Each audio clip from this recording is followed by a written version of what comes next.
Gardaki. Nelson a yard deep. Well, there you go. Randy, you're all over it. Only out to the 11-yard line as Nelson muffed it at the goal line and ran it back out to the 11. Rich Gannon coming off statistically the 4th greatest performance by a quarterback in the history of the National Football League. 4 touchdowns last week against Cincinnati. He threw an offensive line that remains intact from a year ago, a strong one at that. And the all-pro tight end Steve Jordan. Terry Allen in the backfield with Carter, and Jones, the 3 receivers. They bring in Joe Johnson, 4 receivers on first down, and this is Chris Carter out to the 20. A gain of about 9 right away. They actually opened up with 4 receivers as Joe Johnson joined the starters. The Chicago defense on the line with Armstrong, McMichael, and Perry and Dent. 2 linebackers starting, Singletary and Morrissey. And the much maligned secondary that's somewhat insecure with Wolford and Stinson. Second down and 1. Inside, Allen has the first down to the 24.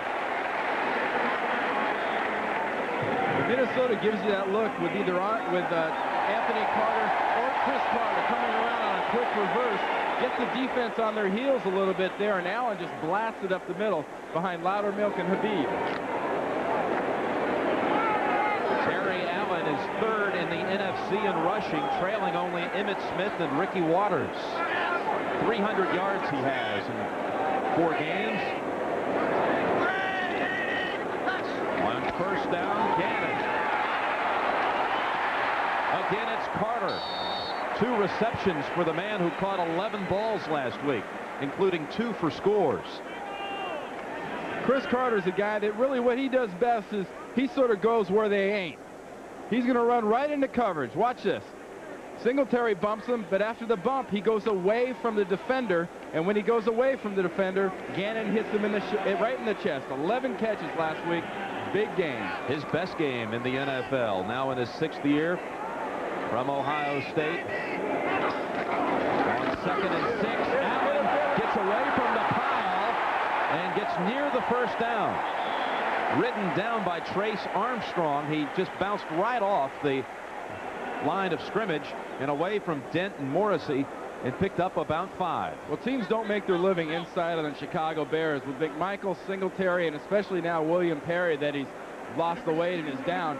You don't make a living inside, and they have that kind of thug mentality. They're not going to let you in there, but they've got to wrap up Terry Allen. You better get him the first chance you get, or you might not get another. Look at this. They bring Randall McDaniel into the backfield to block for Roger Craig, and they stop him.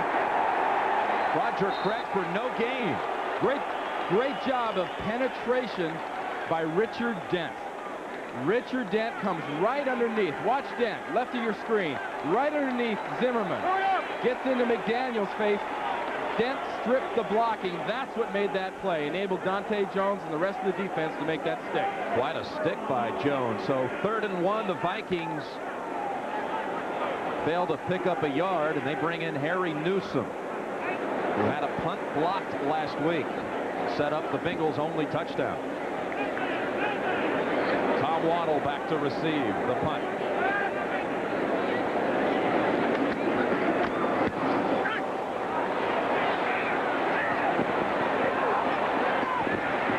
A favorable Bears bounce out to the 35-yard line.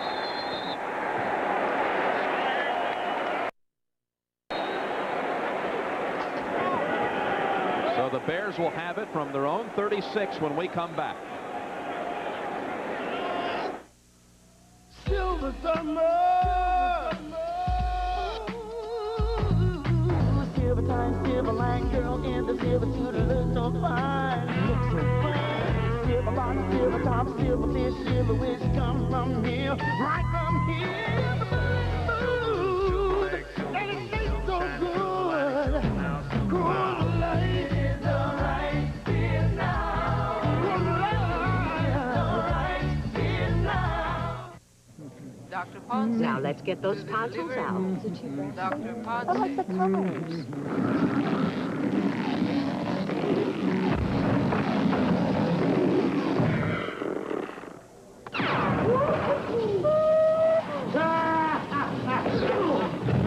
Here's your baby. Little Caesars Cheeser Cheeser. 2 pizzas with extra cheese, up to 3 toppings, and free crazy bread for $8.98. Cheeser, cheeser.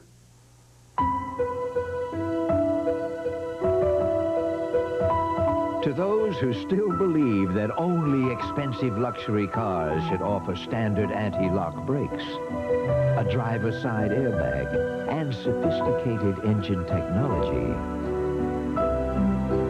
we think you'll come around. The Civic EX sedan from Honda.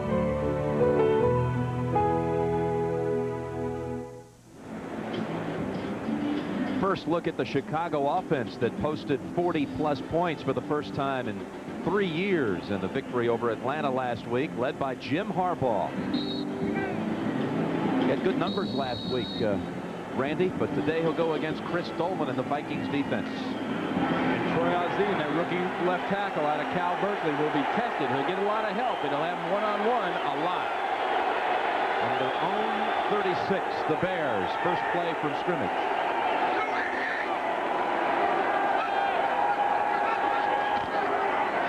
Anderson, right up the middle for about 4. Let's set that Chicago offense. The offensive line with Ozzie, the rookie that Randy emphasized in a key matchup today. Wojciechowski, Fontenot, Thayer, Van Horn, and Jennings. Anderson and Muster, the starting backs. The Bears rushed for over 200 yards last week, thanks to those two. Davis and Waddle, the receivers. Ron Morris is now on injured reserve. Anthony Morgan has been activated for this game. 2nd down and 6.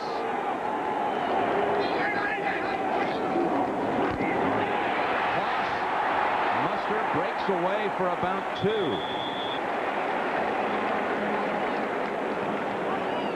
And your guy Ozzie ran right out of his own shoe. Well, he's been lucky at Cal. He was able to pass block a lot, but if he has a weakness, it's with his run blocking. And he's asked to go outside and try to hook Dolman, is not able to do it. Dolman turns it all back inside. And the Chicago philosophy coming out against a team like Minnesota is, hey, they're all interested in going after the passer. We got to pound the ball in their face and make him miss our running back as he goes by. On 3rd and 4, Lewis Age has replaced Ozzie, again, who lost his shoe on the last play. So a rookie at left tackle on 3rd and 4. Dolman jumps across, and the officials have it. And that'll be a first down for Chicago. I think Dolman was so excited about going against the other rookie Age, he just jumped offside. Offsides, number 56 defense, 5 yards.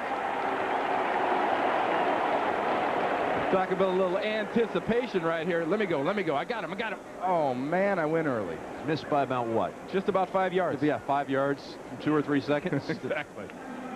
So that's a first down for Chicago. Putting the football out to the 47 of the Bears. And Ozzie has returned at left tackle. Ozzie's just part of the big picture here, Jim. I really think Chicago, after that great running game last week, and in general, the start they're getting off to, their backs are averaging 5.5 yards a carry. They want to pound the pass rush out of the Vikings. 1st and 10, Chicago.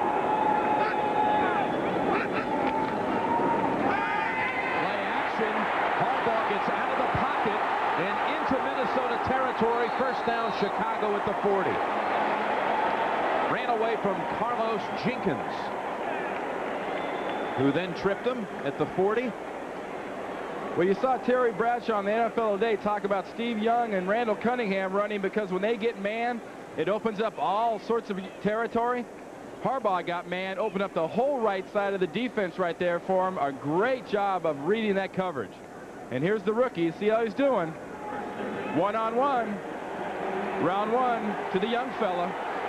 It was Randall who forced him out of the pocket and not Dolman. First down and 10 for Chicago.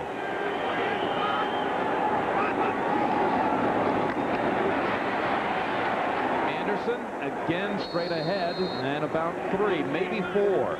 John Randall on the tackle. Tony Dungy, the Vikings defensive coordinator, says Randall this year will become a premier player in this league. He was in on the last tackle. And the linebackers for Minnesota, Carlos Jenkins with a new attitude this year, he says. Jack Del Rio, plan B from Dallas, and the veteran Merriweather. And here's the Minnesota secondary with Lee McMillan, Wright, and Todd Scott, who had 3 picks last week against Cincinnati. 2nd down and 7.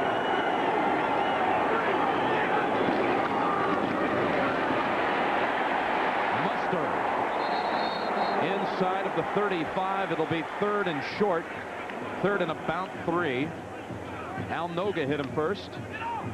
Well, a run like that by Brad Muster, what it does to Minnesota is it puts their defense in kind of a guessing position, Jim. If you stuff them early and you put them in 3rd to 4, 5, 6 yards, you know they're going to throw.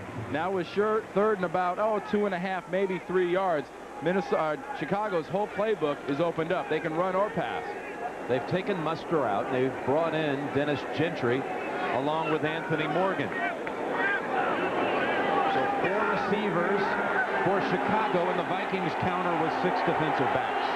3rd down, we'll call it 3 from the shotgun. Here comes the blitz, and Harbaugh just had to get rid of it. Henry Thomas knocked him down.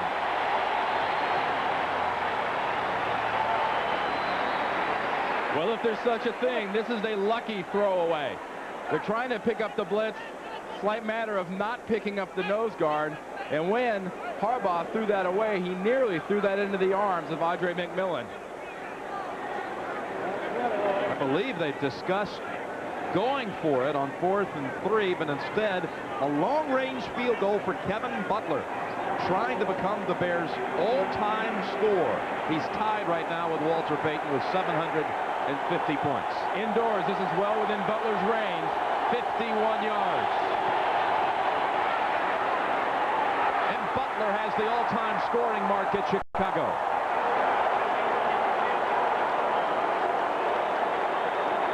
So the Bears with a field goal from 51 yards on their first possession.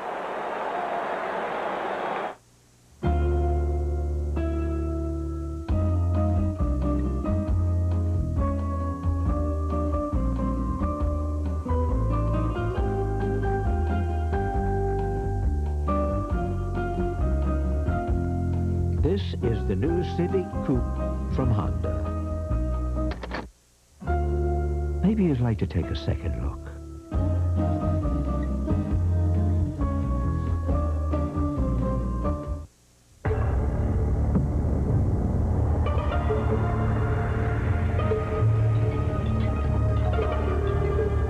Introducing Levi's loose-fitting jeans.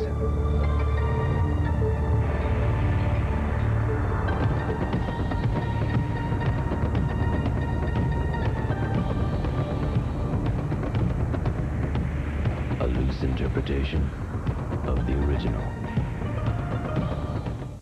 When drug gangs take over a small town and destroy everyone who stands in their way. Maybe a crack overdose. It takes 2 cops to turn up the heat. Possession of crack cocaine. He's a witness. Take back the night. Well, this looks like a war. And turn on the action. You got anything? Carol O'Connor. We gotta get him. Yeah? Howard Rollins. They're setting us up for something. In the heat of the night. Wednesdays after baseball on CBS. CBS Sports coverage of the National Football League is sponsored by Coors Light. The Silver Bullet is the right beer now.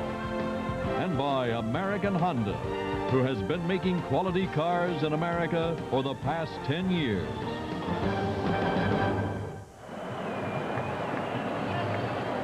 Kevin Butler from 51 yards, setting the all-time scoring mark for Chicago. Passing Walter Payton. 51 yards. What an impressive way to get the record, too. Gardaki's kick to Nelson, again a yard deep. Nelson across the 20 to the 25. Eric Wright on the hit. And watch Butler with the reaction. You know he's got to enjoy this. Wasn't an extra point. He nailed a good long field goal to get it. But you know who enjoyed it more? The special teams coach and the head coach, Danny Abramowitz. See, we can score on special teams coach. Thought he was going to knock Mike down to the floor. 1st and 10. Jones to the left, the Carters are to the right. Terry Allen slashing for about 8, and we have an update in New York on the Green Bay-Atlanta game. All right, Jim, the Falcons take advantage of a turnover. Packer quarterback Brett Favre's interception turns into a Chris Miller to Mike Pritchard 2-yard touchdown pass. 7-0 Falcons in the first. Back to Jim and Randy at the Metrodome. Mike Ditka had kind words to say about the Packers, and their 2-2 start. He's very, very impressed. He thinks Holmgren's done the best job of all the new coaches. 2nd and 2. 2 tight ends in for the Vikings. Whitaker has joined Jordan. They run it. Allen easily gets the first. Allen inside Chicago territory and out of bounds at the 34.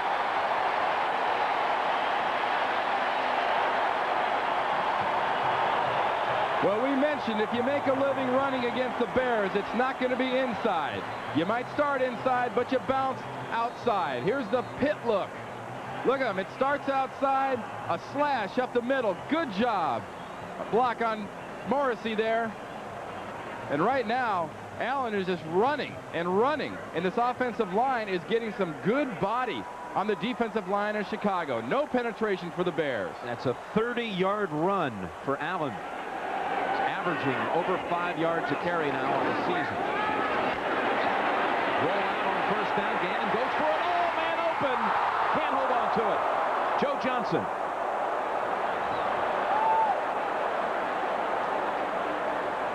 Well, if this offensive style looks familiar, you've watched the Redskins play on occasion. Their offensive coordinator, Jack Burns, has lent all that taste, all that flair, the pounding running game, and the go deep in your face. This is a Gary Clark type play. Look at the layout by Johnson. Ever so slightly overthrown, but a catchable ball. Well, a quarterback says the receiver didn't run fast enough, and the receiver says they overthrew it. That's Burns on the right and Tony Dungy to the left. He's the defensive coordinator. 2nd and 10. Roger Craig in the backfield. Play action fake to Craig. They're setting him up for a screen. Good blockers in front. Squirms his way to about the 29-yard line. And he bounces right up. Your former teammate at the 49ers, who is ecstatic about being here in the Twin Cities. Well, he's excited. He said last year at the Raiders, they beat me up. We ran traps inside, and I got pounded on. And the guys here have really taken to Roger. You know, Roger's a guy, every carry in practice, he'll run 60 yards. And that type of thing is really contagious. All the backs are doing it now. The receivers do it now. He's got so much enthusiasm. And this is a guy, he knows how to win. Can the rest of the team learn how to win like that? I don't know, but he'll be a great influence. He has been already. 3rd down 3.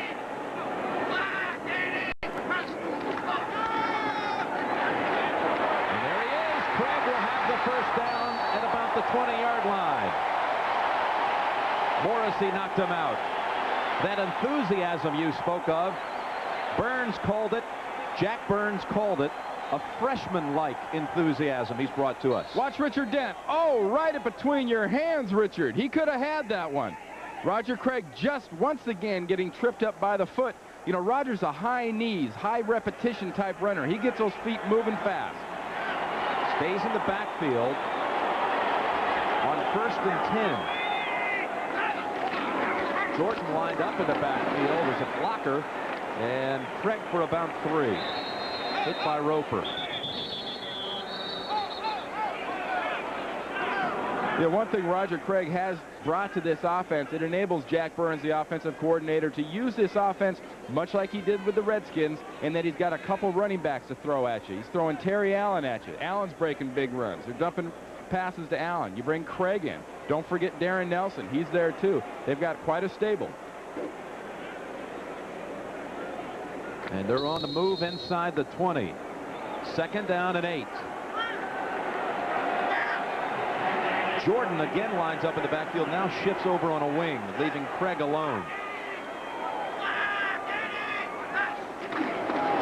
Anthony Carter on the end around. And really little running room to about the 14. John Roper with his second straight tackle. Well, you saw early in the game where they ran Allen up the middle, bringing Anthony Carter around on this reverse. If it looks familiar, remember Nebraska and Johnny Rodgers used to do this all the time?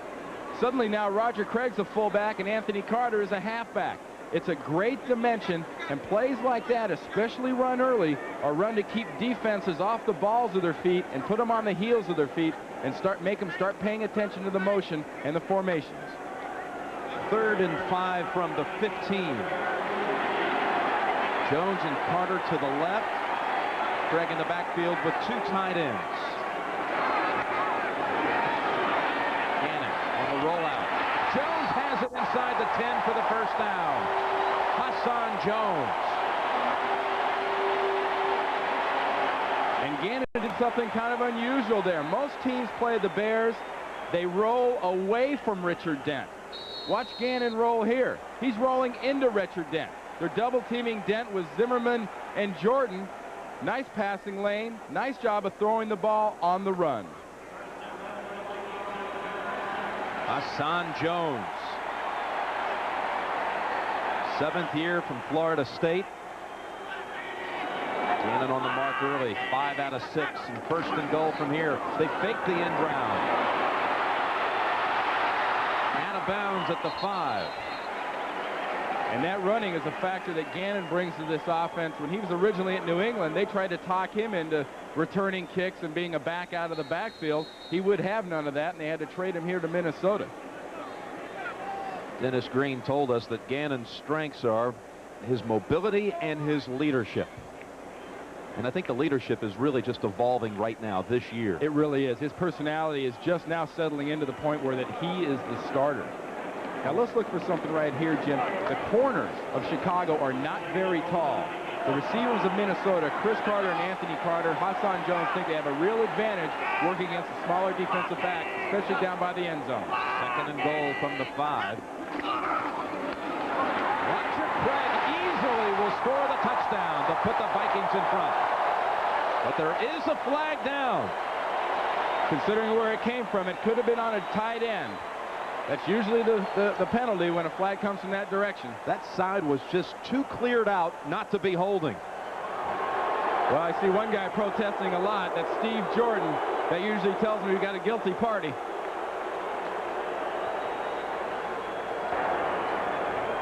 Holding. Number 83 offense. 10 yards. We'll replay 2nd down.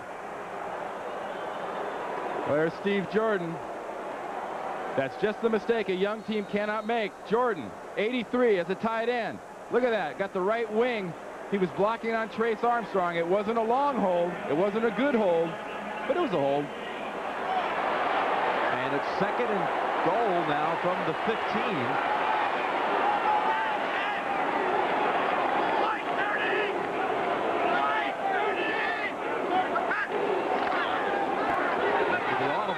They hit Carter, breaking 2 tackles, and out of bounds near the 10.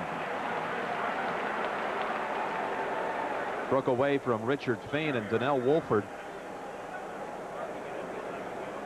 Well, just a play ago, they were in the goal line. That's one set of offensive plays. Now, but here, they're in their normal offense. And what they did last week against Cincinnati, they ran off one defensive back with Anthony Carter and Hassan Jones and brought Carter in underneath. That is a normal in-the-field offensive play.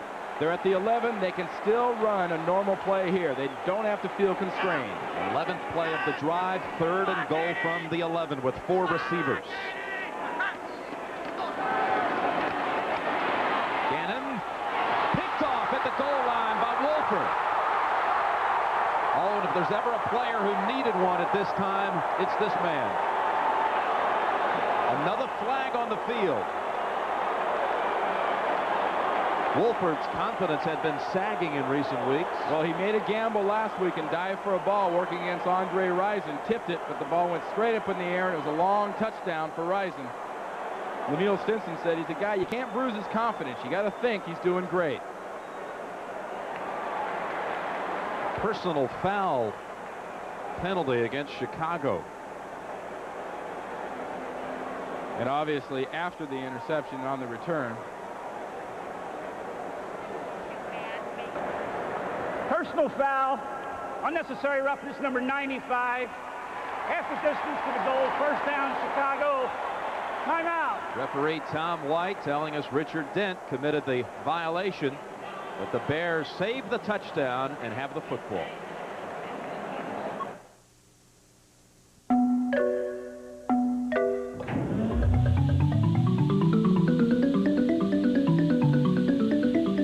Not only is this Honda Accord designed to improve airflow, but cash flow as well.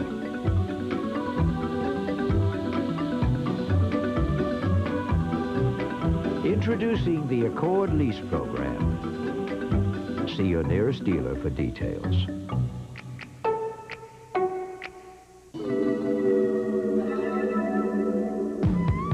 There's a dry chill blowing down from the Rockies. It's Coors Dry, brewed with pure Rocky Mountain spring water. Double chilled for brewery fresh taste and a finish as clean as ice. Then delivered mountain cold from the Rockies to your store. This is not just a better dry. This is a better beer. Coors Dry. Feel the chill. No one has to tell you that doing business today is more challenging than ever.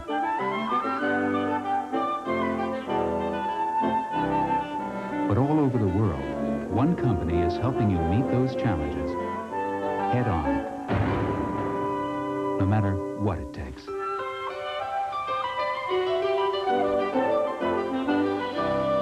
New challenges, new thinking.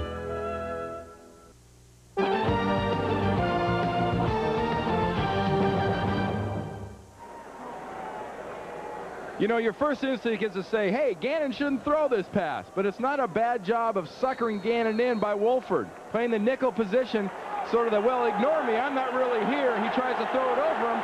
Watch the foul. Richard Dent coming in right there, right into the back of Roger Craig. That was the personal foul. And that knocks the Bears back inside of their own 10, first and 10 from their own 8.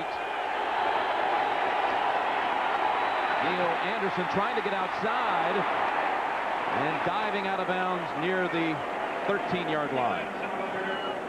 Wendell Davis threw a block on that side. There were at least 2 or 3 different times on that one run he should have been stopped. You know, this has been Neil's year to go left. Seems like every time Neil makes a big play or he makes a good run, he's going to his left. I know that 49-yard touchdown dash last week felt pretty good for this one player who was so heavily criticized during the preseason and all of last year for that matter. The Bears are keeping their trend up of rushing for 5.5 yards. They're pounding it pretty well. Second down and 5. Kelly Blackwell in now at tight end. Good pass. Out to the 25-yard line. Wendell Davis. And that's more of the Bears passing game. They want to go short. They want to go underneath. They're going to dink you with Davis, and they're going to dink you with Waddle. They don't right now have a guy they can rely on that has got the speed. That's the burner. They just activated Anthony Morgan. He's fast, but I don't think they have the faith in him at this point. Yeah, he says, I want to be that guy. I know I can be that speed guy they need. So Harbaugh picks up the first down on the pass to Davis. It's the end of the first quarter, with the Bears leading 3-0 on a Butler 51-yard field goal.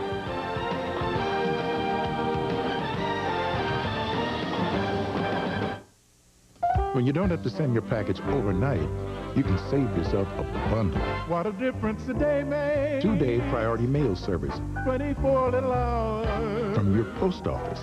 Send up to 2 pounds in just 2 days for just $2.90. That's right. That's some difference. What a difference a day makes. We deliver for you.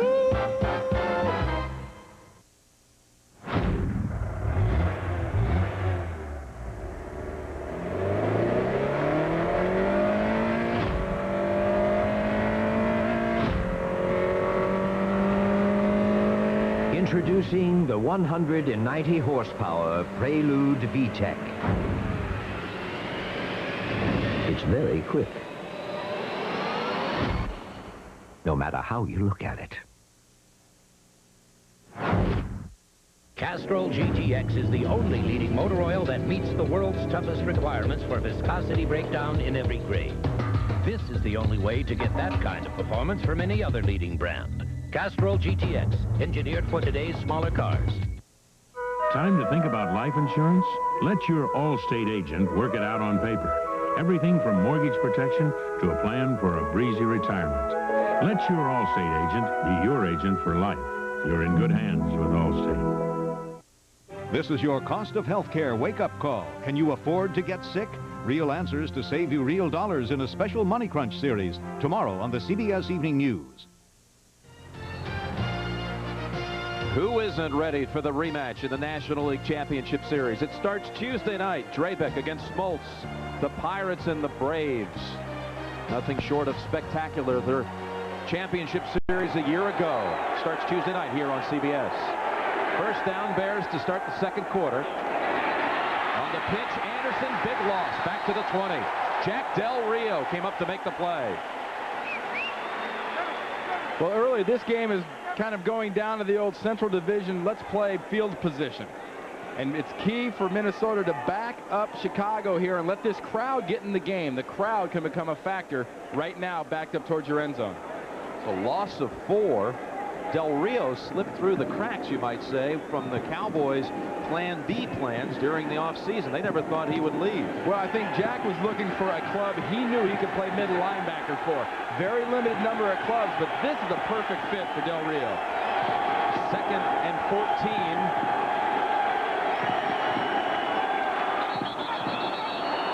And Noga just jumping across. Easy, boys. And finishing the play, or attempting to. Well, after you've thrown all your flags, if you see a foul, what do you throw, your hat?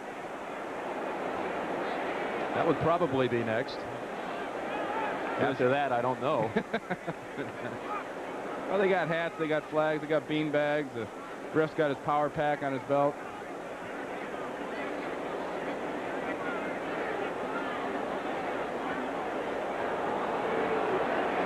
Encroachment, number 93, defense, 5 yards, still second down. They gave it on Randall, number 93.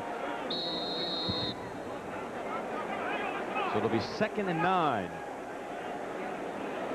Well, the Vikings are lucky they didn't get a personal foul the way Noga put Harbaugh down on the ground. Anderson, the single back.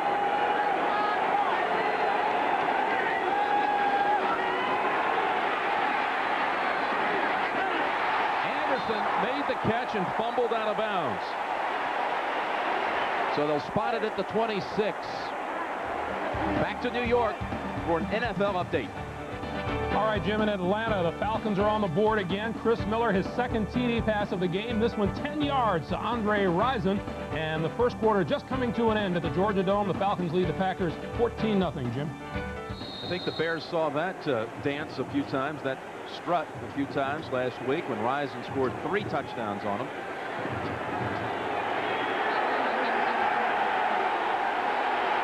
Third and 8.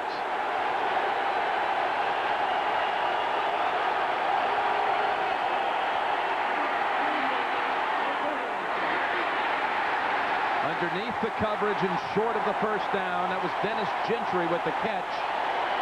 Mike Merriweather on the hit, forcing the Bears to punt. And a beautiful job of Merriweather wrapping up Gentry, holding on and saying, well, come on, guys, I need a little help. Let's get some rally to the ball working here. Watch him wrap him up with the first hit. That's not going to knock him down, but that's going to stop him. Then the cavalry comes in. 4th and about 5. So Chris Gardocki is in, 61 yards. The longest punt of the season. That happened last week at home. Anthony Parker is the return man for Minnesota.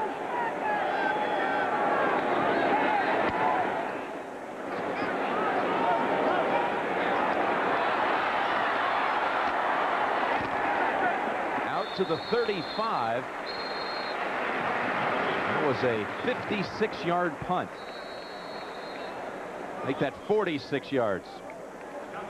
Dante Jones on the special teams tackle.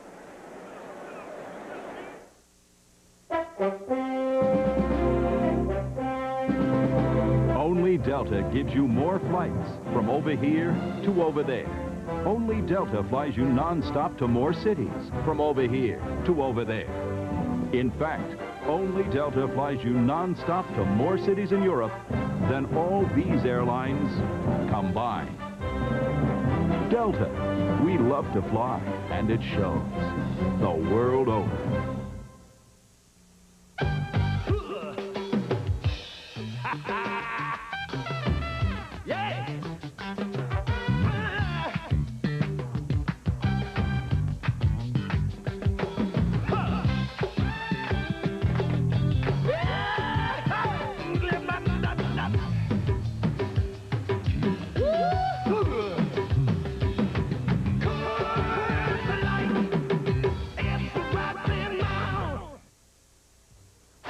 When life turns up the heat. They start the wedding without me? This shouldn't take long, honey.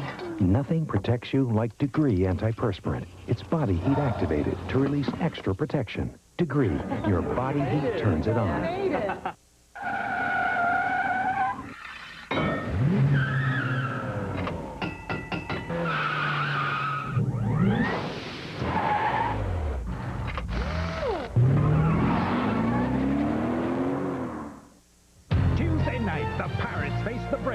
Wednesday night, the A's take on the Blue Jays. The battles of October begin with the League Championship Series on CBS. That veteran offensive line for the Bears right now trying to solve the pass rush problems of the Vikings. The Vikings are one of the few teams in the league that really don't have to blitz you much. They can put plenty of pressure on you with just 4 linemen. I formation on 1st and 10.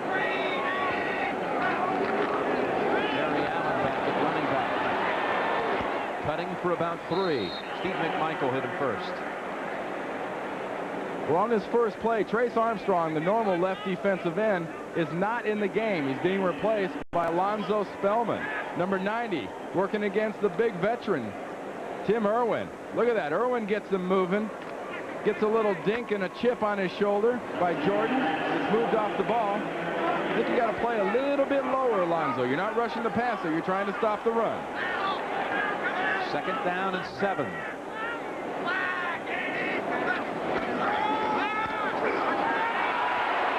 Allen on the screen. Twisting near the 1st down. Marked it at the 44. Probably a half-yard short. This is play calling because of personnel. Watch Spellman, 90. You know he's a rookie. You know he wants to rush. Tim Irwin chops him down. Nothing in the way on this screen. Habib does a fine job getting out in front. That's a case where you notice a veteran's gone. Trace Armstrong's been a steady player. There's a rookie in form. Let's see if you can make him be a little over-aggressive. Spellman's going to pursue. He's going to get back. But you saw Dent almost intercept the screen earlier. His job is to be up and getting his hands in the quarterback's face and not his face on the AstroTurf. Randy, they mark it near the 45, and that's good for a Minnesota 1st down.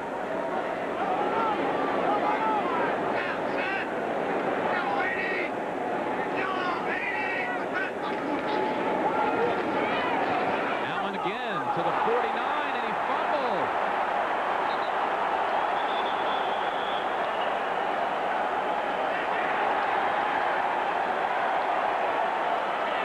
Well, you're not getting the ball away from number 72 if he wants it. And a spike. And that's the 2nd turnover against Minnesota. There's a svelte William Perry. Recovered that fumble. It's a delay in the signal, and there's an injured player on the field. We've got a distinct lack of direction here from the officiating crew. Steve Jordan is the injured player, and for Allen, Randy, this is the 3rd lost fumble already on the season for Allen. Well, for a guy that cuts and twists and turns, there you see McMichael caused the fumble. There's William Perry. That is Chicago ball all the way.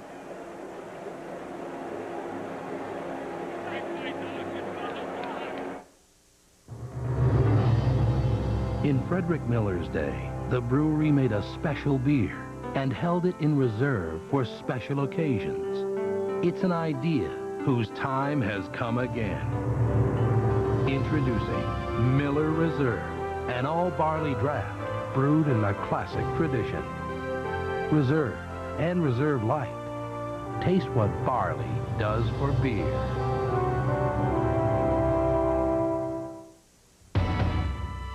This is the end of Head & Shoulders as you now know it. It's better. Now it gets to 10 times more of the places dandruff starts to help prevent flakes. New Head & Shoulders. This could be the end of flakes. Sure. Unsure. Sure. Unsure. Sure Solid has the most effective wetness-fighting ingredient you can buy. So when dryness counts, be sure to be dry. Here I am, a pillar of the community. And I love Kellogg's Frosted Flakes. Brave adults challenge the notion that Frosted Flakes is just a kid's cereal. In business meetings, I look around and wonder, am I the only one? Those sweet, crunchy flakes and a splash of cold milk. What could an adult like better for breakfast? I'm crazy about the taste. Hey, I got nothing to hide. It's easy to see. Frosted Flakes have the taste adults have grown to love. They're great. Back at the Metrodome, Chicago leading 3-0. Kevin Butler with a field goal. Minnesota with more yards. They had a touchdown, the Vikings, but wiped out by a holding call. And now William Perry with a fumble recovery. The second turnover committed by Minnesota. And the Bears have it, 1st and 10 from the Minnesota 47.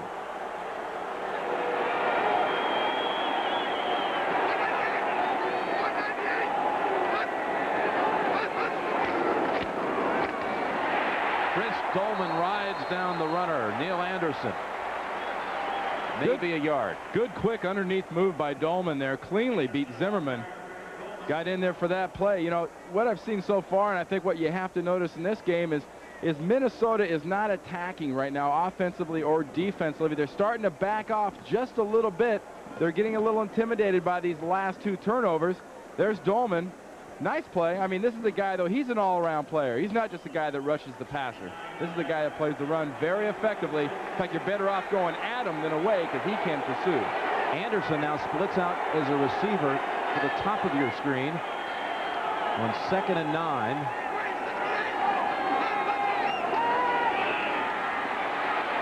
Waddle spins away, cuts to the middle, 1st down Chicago.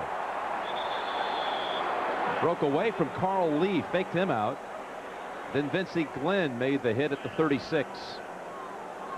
You've heard of running backs and receivers kind of giving the limp leg sometimes when a defender goes to grab them. What we're going to see here, Waddle kind of gives everybody the limp body. His whole body just seems to sort of relax after he catches this ball. Watch, he gets the ball.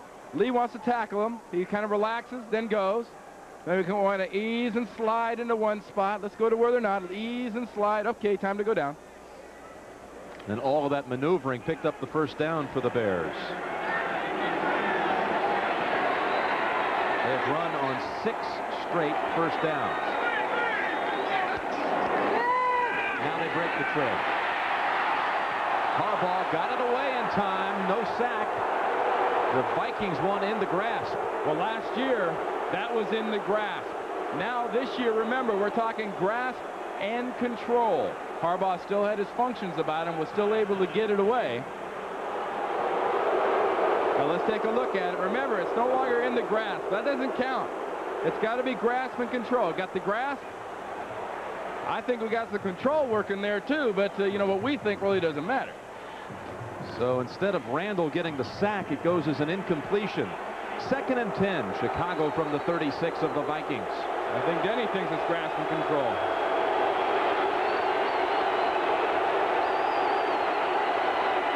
Anderson, open hole, and a stick put on him by Ray Berry at the 32.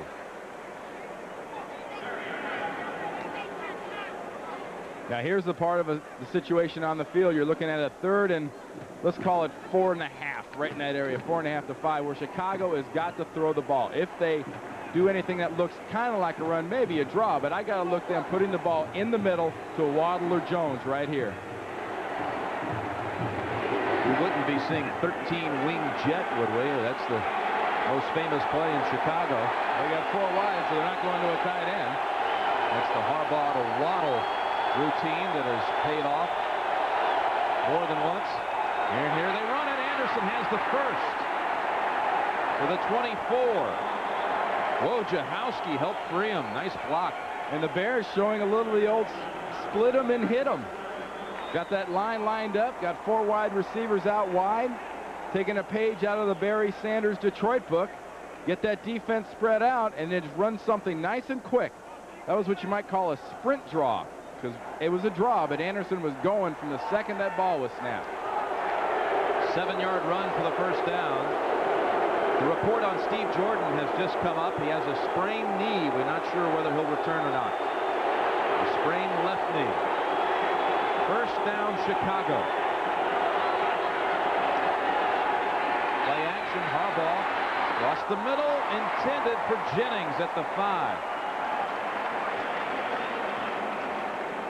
Well, we're watching bear ball here. You're going to pound the ball. You're going to run it down their throat. You're going to smash them in the face. And every once in a while, you throw a 4 or 5 yard pass to your receiver and hope he can break a couple tackles. Jennings is the starting tight end as James Thornton remains on injured reserve with a heel injury, but will likely return in Chicago's next game after the bye week. And Mike Dickens says, mainly because this is AstroTurf, I want to give him his first week back on natural grass. No use giving him the extra pounding. Bears say this is the hardest surface they play on in the entire league. 2nd and 10, Harbaugh flips it in the direction. That might be a fumble. They're going to rule that like a shuffle pass. Well, I don't know so far. We got a couple of split-second timing decisions by the officials. Mustard didn't see it coming. He wasn't meant to be thrown to him. Harbaugh was just getting rid of this thing. He's getting some pressure. They're bringing that heat. There's Randall again for about the 4th time. I tell you what, I know it's grasping control, and I know as long as the quarterback's got a chance nowadays and there's no one, you know, that second guy isn't threatening to take him down. But I think both those times we're looking at 2 sacks. 3rd and 10. Randall really has been applying pressure. Anderson knocked silly at the 20 by Merriweather. Short at the 1st. Quite a hit. Yeah, the former All-Pro out of Pittsburgh came here a couple years ago. Spent some years with the Steelers. Came here. It's more of an attack, slanting, get in your face kind of a defense. And on that play, he just drew a bead for the center of Neil Anderson's face and tried to drive through to the back of his helmet. Well, that's what they call it here, right? Hit them in the mouth football is their motto on defense. 37 yards now. Butler. 2 for 2.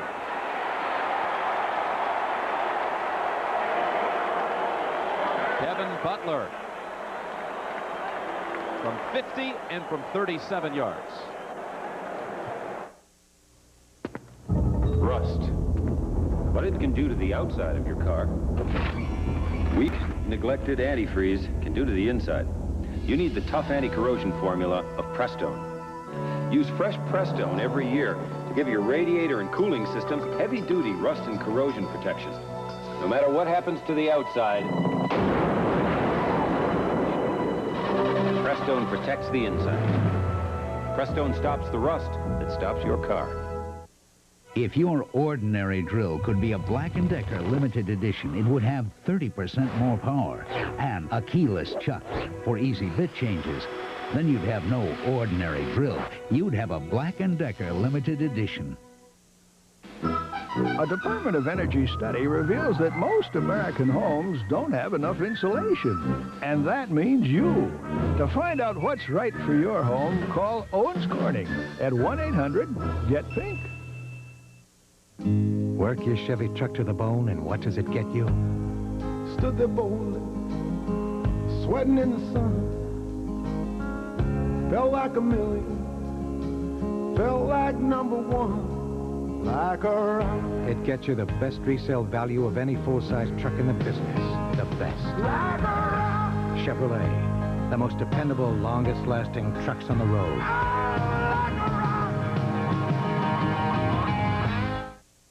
The label says made in the USA, but these machine tools were made in Japan. They wouldn't pull a stunt like that. Oh, yes, they would, and it's all on 60 Minutes tonight. Already going to the oxygen. McMichael. The Bears have shut out Minnesota so far, 6-0. Neil Anderson told us we'll be running the football no matter what. Gardocki to Johnson.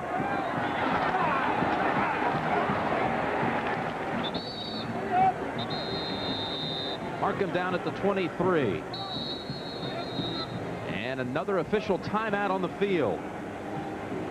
Midway through the second, 6-0 Chicago.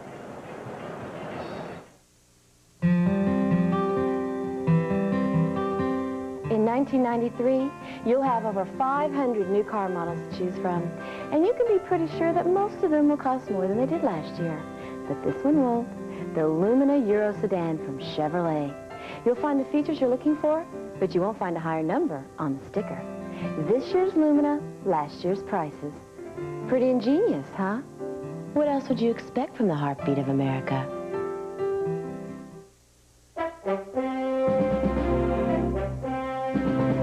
Only Delta gives you more flights from over here to over there. Only Delta flies you non-stop to more cities from over here to over there. In fact, only Delta flies you non-stop to more cities in Europe than all these airlines combined. Delta, we love to fly, and it shows the world over. Excuse me, the printer on your desk there, it's an HP LaserJet. Why? Never really thought about it. Well, look, somebody obviously thought about it. Somebody with a firm commitment to excellence, right? Probably. Everyone here has an HP LaserJet printer. And the fact that you don't think about your HP LaserJet kind of proves just how dependable it is, doesn't it? That's a leading question. Are you an attorney? Are you? Yes. This is a law firm. There you have it from an attorney at a leading law firm. HP LaserJet printers. If it isn't a LaserJet, it's only a laser printer. A hands-on business hits town. We got a problem. Will it rub people the wrong way? All I want is just a simple massage. Oh, God, that's a relief. Evening Shade, Monday. Jim Nance and Randy Cross from the Metrodome, 6-0 Chicago. This possession coming up for the Vikings was 6:45 before the half. I think so. You know, Jim, you're looking at this, it's kind of like the old dog and the young dog. Well, right now, the old dog, the Bears, I think the young dog, the Vikings, are stronger. They have confidence, but the old dog right now won't let them get up.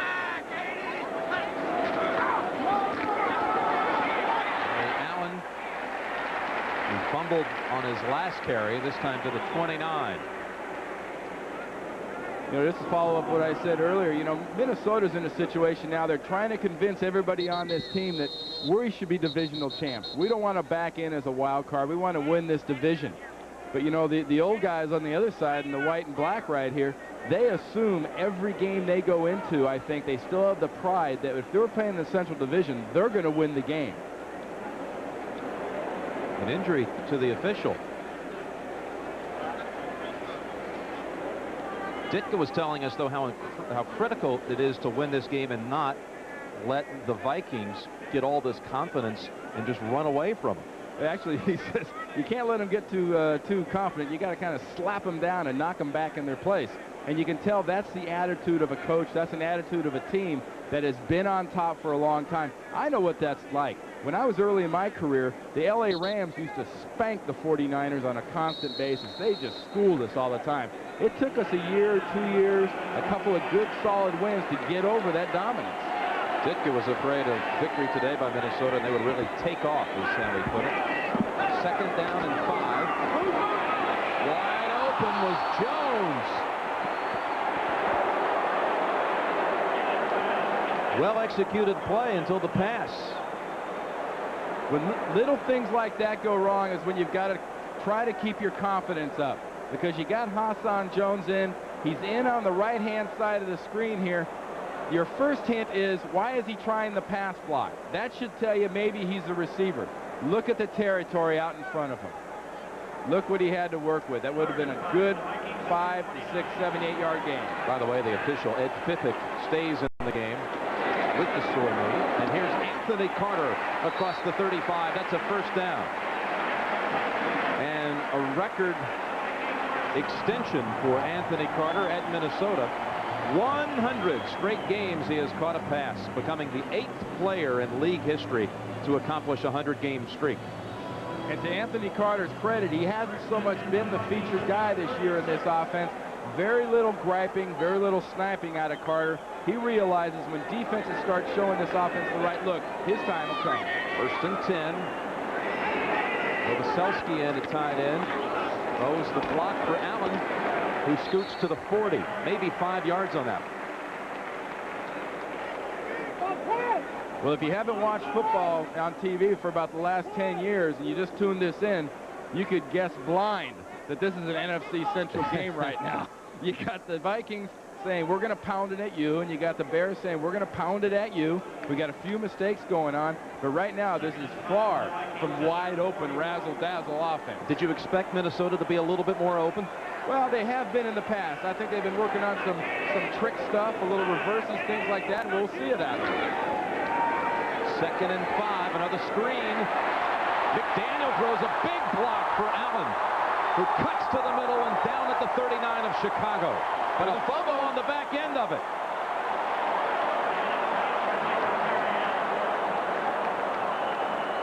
Bears offense has already come onto the field. Now this is a tough situation. Now they got to take a poll by the officials as to, was he down? Did the ground cause it? Did it come out before he went to the ground? They're going to know who has the ball. I mean, odds are a Bear is going to come out of that pile with the ball. But did Allen fumble before he hit the ground? Did you see the block applied by McDaniel?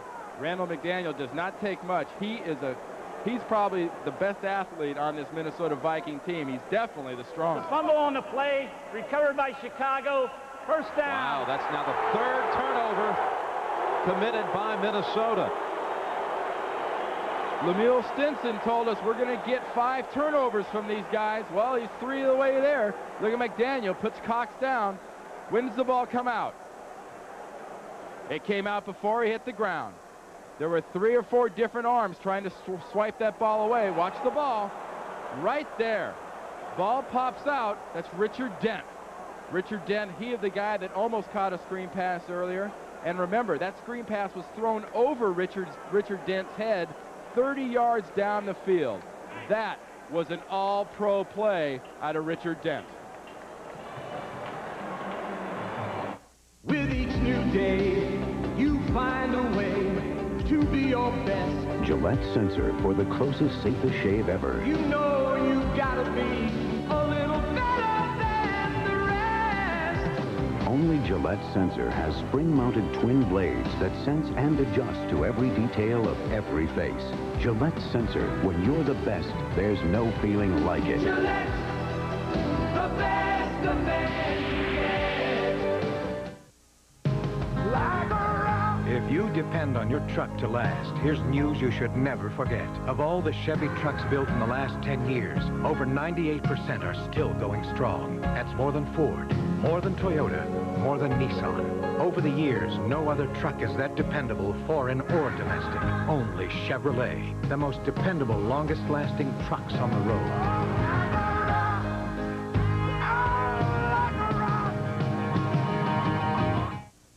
The temperature never drops below Xerex. That's important to remember at a time like this, when it's very dark and very cold. Ah, you did remember Xerex Antifreeze. The temperature never drops below Xerex. Terrorists have taken over a nuclear arsenal, and only one man can take it back. Steven Seagal. Here come the good guys. Tommy Lee Jones. Bang, you're dead. Under Siege, rated R. Starts Friday, October 9th at a theater near you. Tell you, after Dent forced the fumble, Mark Carrier rolled over him, and Dent was a little shaky getting up, now on the Bears bench. Well, they're not putting that smelling salt under Richard Dent's nose to see if his knee's okay. He got a little dinged in the back of the head on the ground.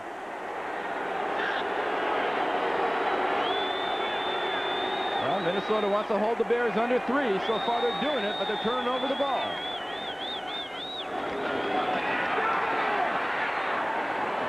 Anderson right at midfield.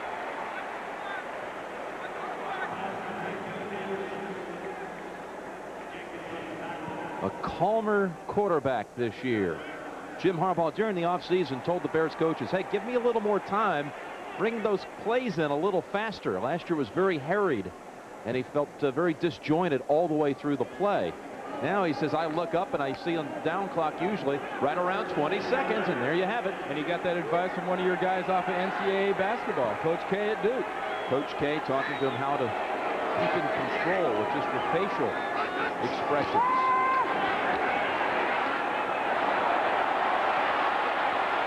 Intended for Waddle, out of bounds. Carl Lee on the one-on-one coverage. Well, Waddle's going to beat you a lot of ways. He can beat you underneath. He can beat you breaking tackles. He can beat you splitting zones. But I don't want to put beating you deep on a fly down the sideline quite into Waddle's resume quite yet. I don't think he's a real speed burner kind of guy that's going to hurt you deep.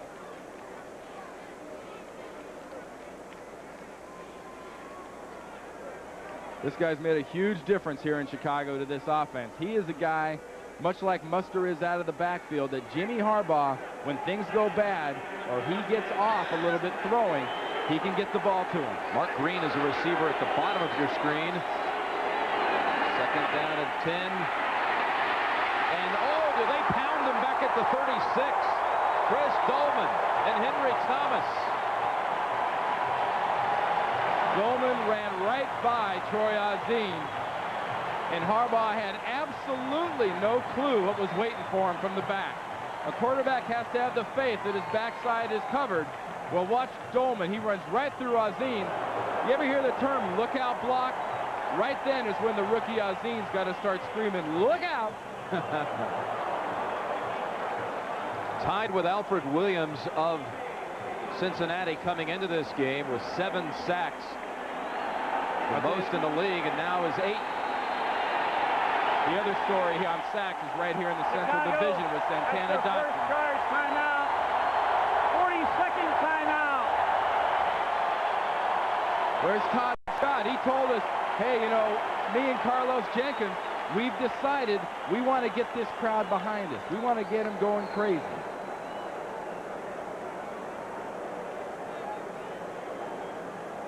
Bears have called the timeout with 3:24 to go in the first half, leading 6-0.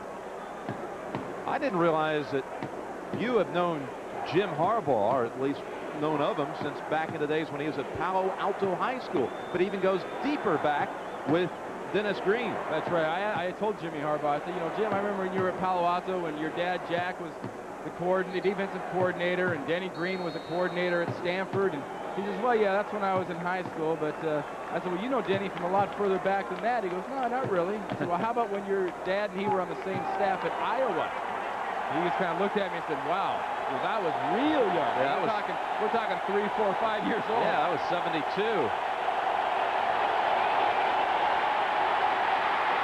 On 3rd and 22, the Vikings make the play.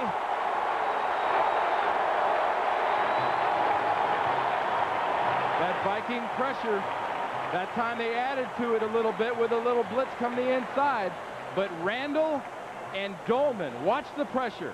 Azine goes to cut Dolman right here. Pure takedown. That left hand, he's holding and dragging him down. And Randall's in Harbaugh's face. Gardocki, second punt of the day. Parker, the returner. They'll have a chance to run it. Run back of about 10. Yeah, these return guys for both teams have got the technique of running to the nearest tackler down pat. There's no real threat on the special teams of a big return coming out of either one of these teams. You weren't crazy about the special teams, as I recall, at the top of the day. No, I'm really not. A lot of it's execution, and a lot of it, you know, you talk about a Minnesota Vikings. Everybody wants to scream about what great weapons the Vikings have. Well, if you have such great weapons, Why not put one back there and let him return some kicks? What did that S stand for on cross-examination? Well, it was stink then. It's probably stank now because it's post down. Except for Kevin Butler, who has kicked 2 field goals, the game's only scoring.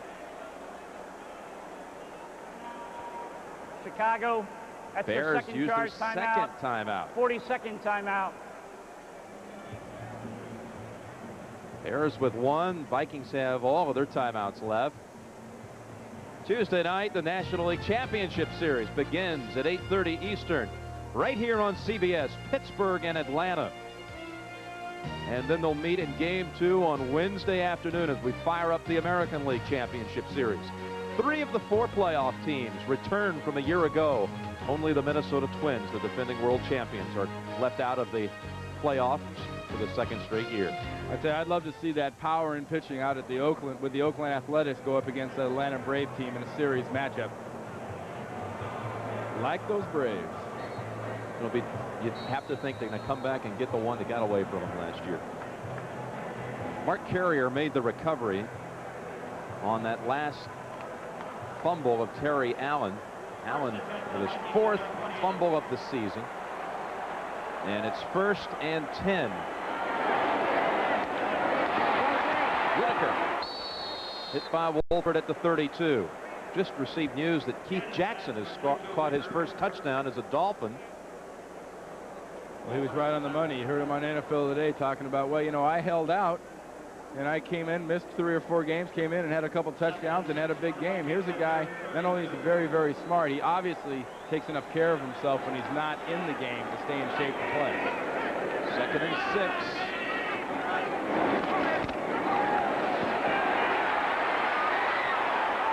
Craig on the sideline. Oh, that's pass interference. Gotta be. Singletary had his back turned. Oh, that is a terrible non-call. Singletary has got no clue where the flag is. And there is a flag back in the area of possible offensive holding. Either holding or a late hit on Harbaugh. Right here. You think he's got some idea where the ball is? Come on, get a clue. That's a penalty.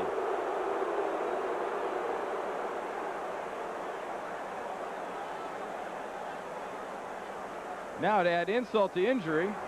Illegal block, number 64, 10 yards, still 2nd down. Back him up to the 22 with 2:33 to go in the 2nd quarter. Vikings trail 6-0. The old Vikes would have been affected by something real negative like this. I think Danny Green's Vikings are learning to fight through just this kind of adversity. 2nd and 16.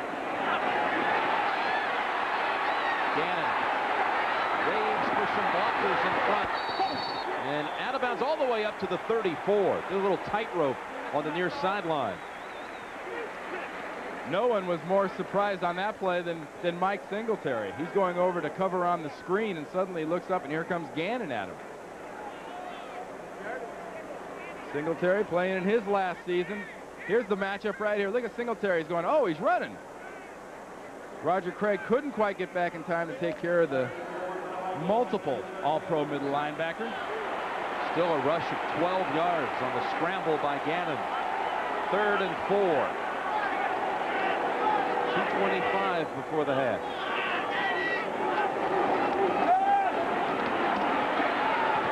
Knocked down. Great play by Fain. Richard Fain, back up corner. Just batted that down away from Chris Carter. Last week when Gannon was playing against Cincinnati, he could do no wrong. He had one of those hot days where he just went to the exact right spot. Well, he throws this ball in a spot where the DB can get at it. Watch this. He threw it inside and right. When you're hot and things are going good, you throw that outside and a little left, so the defensive back has to go through your receiver to get to the ball. Harry Newsom to punt. 2 returners, Wolford and Waddle back for the Bears. It's Waddle from the 26. And a good run back sets the Bears up near the 40-yard line.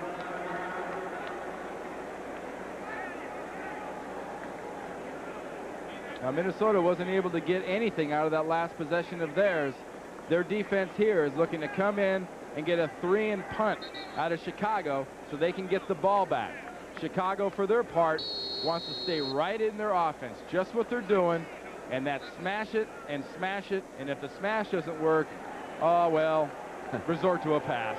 Jim Nantz along with Randy Cross from the Championship Dome, where in the last year the World Series, Super Bowl, and Final Four champions were all crowned. Muster on the delay for no gain. Henry Thomas on the tackle. That was a nice job by the Minnesota line. You know, Chicago talks about, well, those 4 guys just want to rush the passer. They're too busy to deal with draws. Nice job there by Henry Thomas. Randall and Dolman going for the quarterback. Thomas stayed home for the draw. 2-minute warning.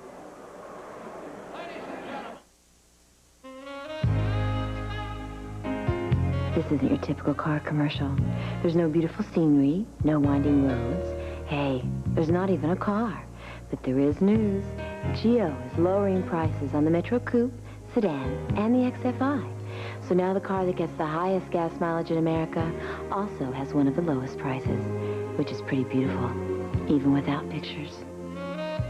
Get to know Geo Metro at your Chevrolet Geo dealers. Frederick Miller's finest beer, called for the finest grain. A search that often led far afield. It's an idea whose time has come again. Introducing Miller Reserve, an all-barley draft brewed in the classic tradition. Reserve and Reserve Light. Taste what barley does for beer. Dean Witter believed every success story was unique. We have a sacred trust to protect our investors. Whether it's the success of a small business, To maintain conservative policies. saving for college, To put the interest of our clients first. or planning an early retirement. From getting in on the ground floor to getting all the way to the top, Dean Witter is there to help every client make it every step of the way. Dean Witter. We measure success one investor at a time. At halftime, back to New York with Greg and Terry with scores and highlights. Week 5 of the NFL season. Greg Landry, offensive coordinator of the Bears. Can his team extend the lead before the half? 6-0 on 2 Butler field goals. 1 timeout left for Chicago. 2nd and 10 from its own 39. Muster for only a yard this time. John Randall on the stick. John Randall is all over the field. He's maturing in 1 week into that guy everybody says he's going to be. He's quick. He's active. He and Al Noga, 6'1", about 260 pounds, both of them. A lot of teams think they can go at him, but he's so quick and he's incredibly strong. We saw him in the locker room yesterday. You saw those pipes on this guy. He might only be 6'1", and also he's 270. Well, that extra 10 pounds I forgot about is in each arm. How about the help of his wife during the off-season down in San Antonio? John one day decided to go out and get a bucket of white paint and draw up some field lines 5 yards apart in 5-yard increments. And then Rosie lined up right across from him. He wanted to work on his first step. Now that first headbutt and head slap ended that drill in a heartbeat. But you know, this Minnesota defense is playing extremely well in this half. They've done their end. I mean, look at the total offense we've got working here in this game so far. Chicago, 90 yards. You got to say, good job, Minnesota defense. Minnesota offense, you're getting yards, but your brain isn't there. You're making dumb mistakes. 3 turnovers by Minnesota and a touchdown called back by a holding call. 3rd and 9. The Vikings called that last time out. And there's a first down catch for Chicago. Back into the Minnesota end of the field with Wendell Davis. So the Vikings called the timeout thinking they were going to get the ball back, but now they've allowed the Bears a little more operating time. The Bears and Harbaugh know about their timeout situation. They're in the hurry up. They'll keep going to Wendell Davis. There he is. Davis can't hold on to it at the 30. Parker helped break it up. stopping the clock with 1:24 before the half. Almost as important as trying to get a score here is using up the rest of this time on the clock. Trying to go into Davis, that should have been a catch. That should have been a catch. That ball was right there. Parker was there, but so was the ball. 2nd and 10 for receiver formation.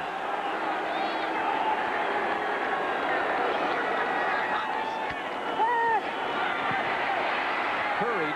Harbaugh gets rid of it to Anderson. Nifty moves to pick up the first near the 30. I'd like to see where all these people in the preseason that said this guy couldn't run anymore, where are they now? They talked about how this guy couldn't play anymore, couldn't run. Not only is he running, he's catching passes, he's breaking tackles. He does it all. And the spike stops the clock with 1:01 to go in the half. He broke 3 tackles on that pass play, did Neil Anderson. You know, and some of the most impressive things we saw him do on the tapes, Jim, was block. He's a great lead blocker, not only on the pass, but also leading muster through holes. I think Harbaugh said it best this week. He said Neil's running mean now, and he's dishing out some serious punishment. And when he does that, he's just awesome. You talked to him about moving to fullback, putting on some weight. Put on 20 pounds, go to fullback when you can't play halfback? He goes, no, I'll take off 10 and be a wide receiver. Yeah, no thank you, Randy. 2nd down and 10. And here is Anderson, tripped by Noga. He scoots across the 30 down to the 29. Playing for field position here. If they're going to run it, they're going to run it inside to keep things constant, well within Butler's range. 3rd and we'll call it 7. Going for the touchdown. Touchdown! What a catch by Waddle!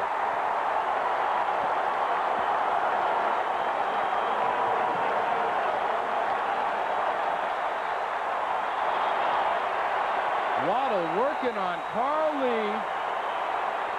I tell you what, maybe I got to get that resume back out and say Waddle can beat you down deep with a little fly pattern. But the highlight of that catch is that you saw that layout Desmond Howard made last year in Notre Dame, Michigan. This was just as good. He is completely parallel to the ground. Far corner of the end zone with a couple of defenders on him. Waddle brings it down. 28-yard touchdown. The extra point makes it 13-0. Waddle said the greatest thrill in his career was catching a 37-yard touchdown last year against the Vikings, even more so than his heroic catches for touchdowns on the game's last plays, because it meant he could play in this league. Look at this one. Watch that. Never took his eyes off the ball. Carly looked back at the last minute, but the last 20 yards, well, look at the concentration. Wow. Great job by Waddle. Carly tried to make a play, almost made it work. Look at him. John, in case you missed it, turn around, babe. I just threw a touchdown.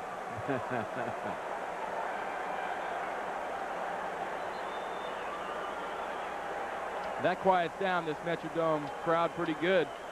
And we've mentioned Minnesota's defense had played well. They played 28 real good minutes of defense in the first half. Unfortunately, the last 2 kind of were else to go. But everyone who comes to this building says we've got to take the crowd out of it. We've got to get the quick edge. The Bears have done that today. The crowd's been no factor. Well, this is one of the few places you can play when the crowd gets going crazy. The Kingdome, the Superdome, and here, you can feel the noise. Chicago right now is 3 of 7 on their 3rd down conversion. So far, it's their best of the year. They were 0 for 5 last week. And Chicago has scored first in every game this year, but they have struggled in the second half. No need for the Vikings to panic here. Go inside, get it together, to stop making turnovers and mistakes. Ardaki drives from 2 yards deep. Johnson runs it out. And 32 seconds before halftime. Got scores and highlights coming up from Greg and Terry in New York at the half. How about the performance? It's been such an abomination by the Bears in the second half this year. Outscored by more than 50 points. What do you think they're thinking this week?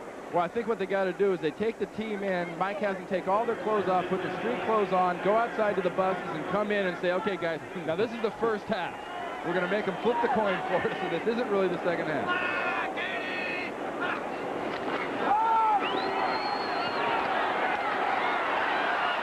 tucks it in and steps out with 26 seconds to go.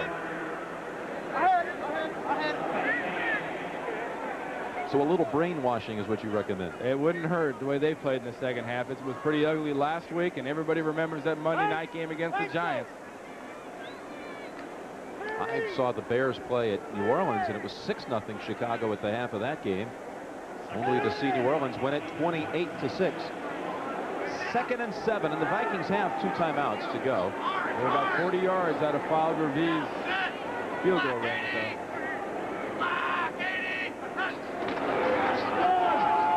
Cross him up with the running play.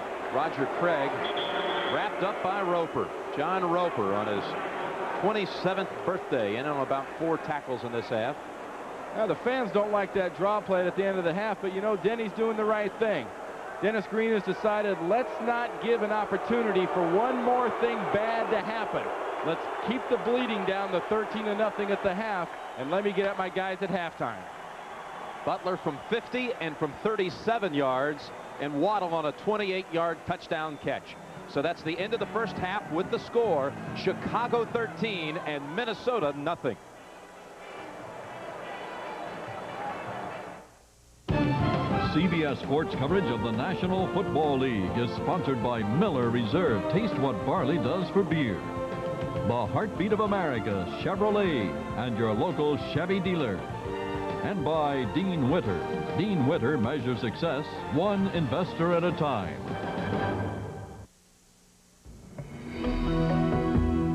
It's morning in Chicago, and there's a new day dawning for people who care. I'm Jim Harbaugh, quarterback of the Chicago Bears, and I'll show you what I mean. This day across town at this daycare center, children receive warm, nutritious meals, personal care, and lots of love. Across the city, volunteers are building and creating new low-income housing for the homeless and the needy. Here on the north side, kids who might have been on the streets where drugs and violence take their toll are learning to play ball at a YMCA camp. They're learning it's more fun to be part of a team than part of a gang. And up on the lake shore, some senior citizens who have no one to take care of them will get a visit from a United Way volunteer and take a walk by the lake. United Way is working in Chicago and in your town too. Now, more than ever, the United Way. Your local United Way, helping where help is needed most. This message furnished by the National Football League.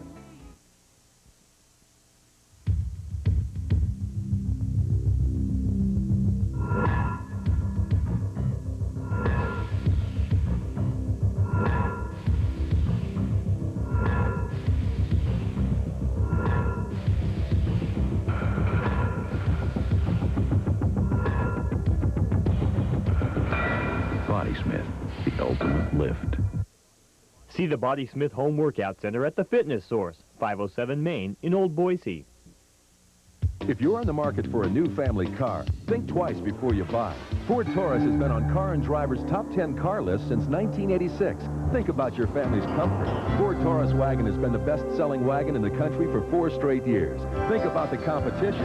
A Design News survey of over 1,200 engineers ranked Ford Taurus better than Honda or Toyota. So if you're thinking about an import, think again. Right now, get $500 cash back or 5.9 financing on Ford Taurus. See your local Ford dealer and prepare to be impressed. Warehouse Office Supply. Our low prices and huge inventory allow us to pass the savings on to you. 20-weight computer paper, $6.99. 1-inch 3-ring binders for 99 cents. C-line top-load sheet protectors, $5.97. Globe 5-foot banquet table, $35.97. Rubbermaid 2-pack letter trays for $1.99. Codaphone answering systems, $49.97. Come on in and experience for yourself the most convenient office supply in Boise. Warehouse Office Supply. The Dockers Halftime Report is sponsored by Levi's Dockers. Nobody does color like Dockers. And those of you who have been watching this NFC Central Division battle between the Bears and the Vikings, welcome back to New York. Greg Gumbel along with Terry Bradshaw. The Bears leading Minnesota 13-0 at halftime. And the thing that strikes you about this game, Minnesota, 3 turnovers, 2 fumbles by Terry Allen. Rich Gannon not having a great day, but not getting much help either. You know, and the other thing is the mistakes really made by Gannon. He had a big game against the Bengals coming back in this game, drove the Vikings down. threw the interception in the end zone, at least walk away with a, a field goal attempt anyway. And then he's had a couple of guys wide open to keep drives going on third down and just miss them. So I think the bear pressure, Greg, has had an effect on Gannon, because even on the interception, he couldn't get his feet set. He was hit at his, at his ankles. Yeah, Vikings still haven't gotten on the board. It's halftime 13-0 Bears. At Rich Stadium in Buffalo, where Miami has not won a game since 1986, the Dolphins lead the Bills 17-3 as they approach halftime. Both these teams unbeaten so far this year. Keith Jackson, 3 for 55 yards and 1 touchdown, but the Bills have now gotten on the board via a Jim Kelly to Andre Reed touchdown pass, so they've cut the margin now to 17-9. In Tampa, the Bucs, looking to go 4-1 on the year, lead the Colts 14-7 at halftime. Jeff George, in his first start of the year for Indy, 3 for 13, 57 yards and 2 interceptions.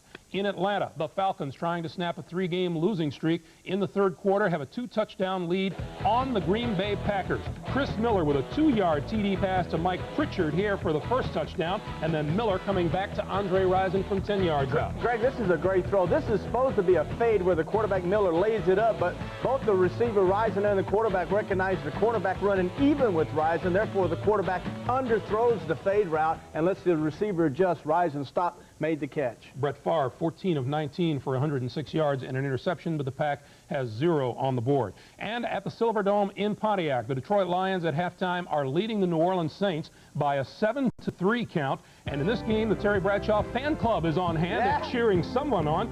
Bobby Hebert under the gun from the Detroit defense, and Kelvin Pritchett records the sack. But turnabout is always fair play. Rodney Peete starting on the slightly sprained ankle. Here comes that Saints charge led by Pat Swilling. And then Barry Sanders still having trouble getting on track. Can't get outside. The lanes aren't there. Even with the Lions flexing their tight end, Greg, there are no lanes. The lanes have pretty much been taken away from him. And then Rodney Peete to Brett Perryman for 7 yards and a touchdown. Finds his man in the corner of the end zone. 7-3 Lions at halftime. Now, a reminder, this is a doubleheader day of NFL action here on CBS. Coming up, some of you will see the Giants against the Raiders or the Redskins against the Cardinals. Most of you will see the Rams against the 49ers. And Pat Summerall and John Madden are at Candlestick with a report. Well, you know, John, in talking to both George Seifert of the 49ers and Chuck Knox of the Rams yesterday, both were concerned about the tremendous number of big hits, vicious hits in some cases, that their wide receivers are taking. Yeah, I think the wide receivers are taking way too many hits inside. You know, they changed the rules where the defensive backs can't really get physical with the receivers before the ball gets there. And I think what they're doing now is when a guy gets the ball, especially in the middle of the field, they're just teeing off on him and taking some shots. And I think something has to be done about it. I know Jerry Rice is one of the greatest receivers that's ever played this game. He's played 4 games. He's already had 2 concussions. Now, what's to be done about it if he so chooses? Well, you know, one of the things the 49ers are doing, they're thinking of using this helmet that has a special pad and, you know, put it on Jerry Rice's regular helmet. It just fits right over the helmet, and it's held on by Velcro. And I think after you've had, again, 2 concussions in 4 games, you have to start thinking of doing something, because the 49ers do have to get the ball to Rice. They certainly do, and we'll be watching whatever he wears, how they get him involved. Now back to New York and Greg Gumbel. Pat, John, thank you. One of our other doubleheader games, the Raiders and the New York Giants. After a poor start, Giants have a chance to pull even at 2-2 with a win over the Raiders. Ever since the second half of the Cowboy games, the Giants have learned how to play football again, playing giant ball. Ed McCaffrey, that big tall kid, that second-year receiver, outstanding. Cross, Baker, now Sims. Looks like the Giant offense is going. Defense is responding. Giants looking good. Big, tall guy. Big, tall guy. NFL Greg. On CBS continues after this from your local station.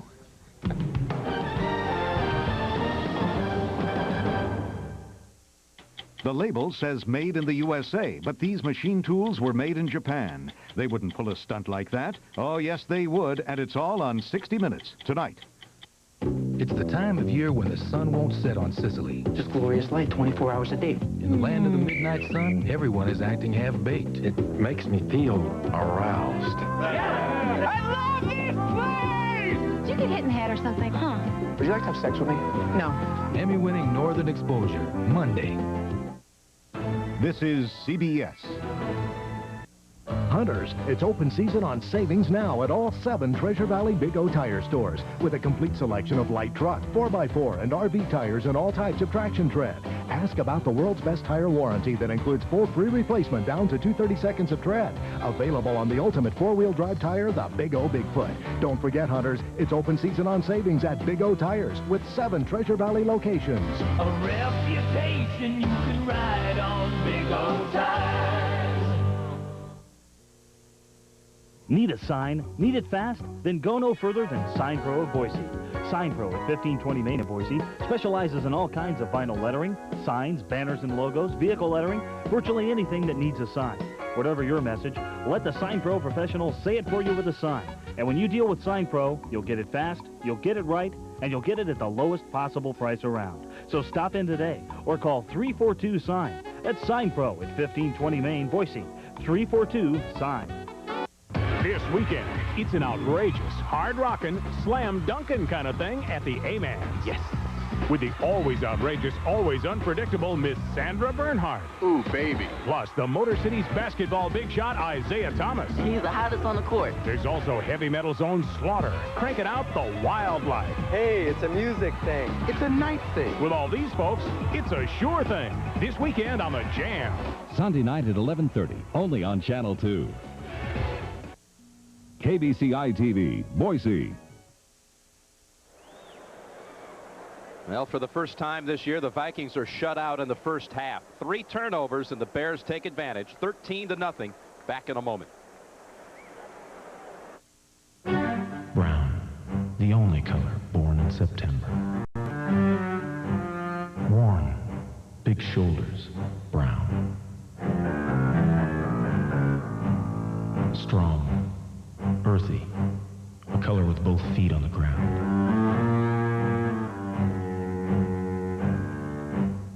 And nobody does brown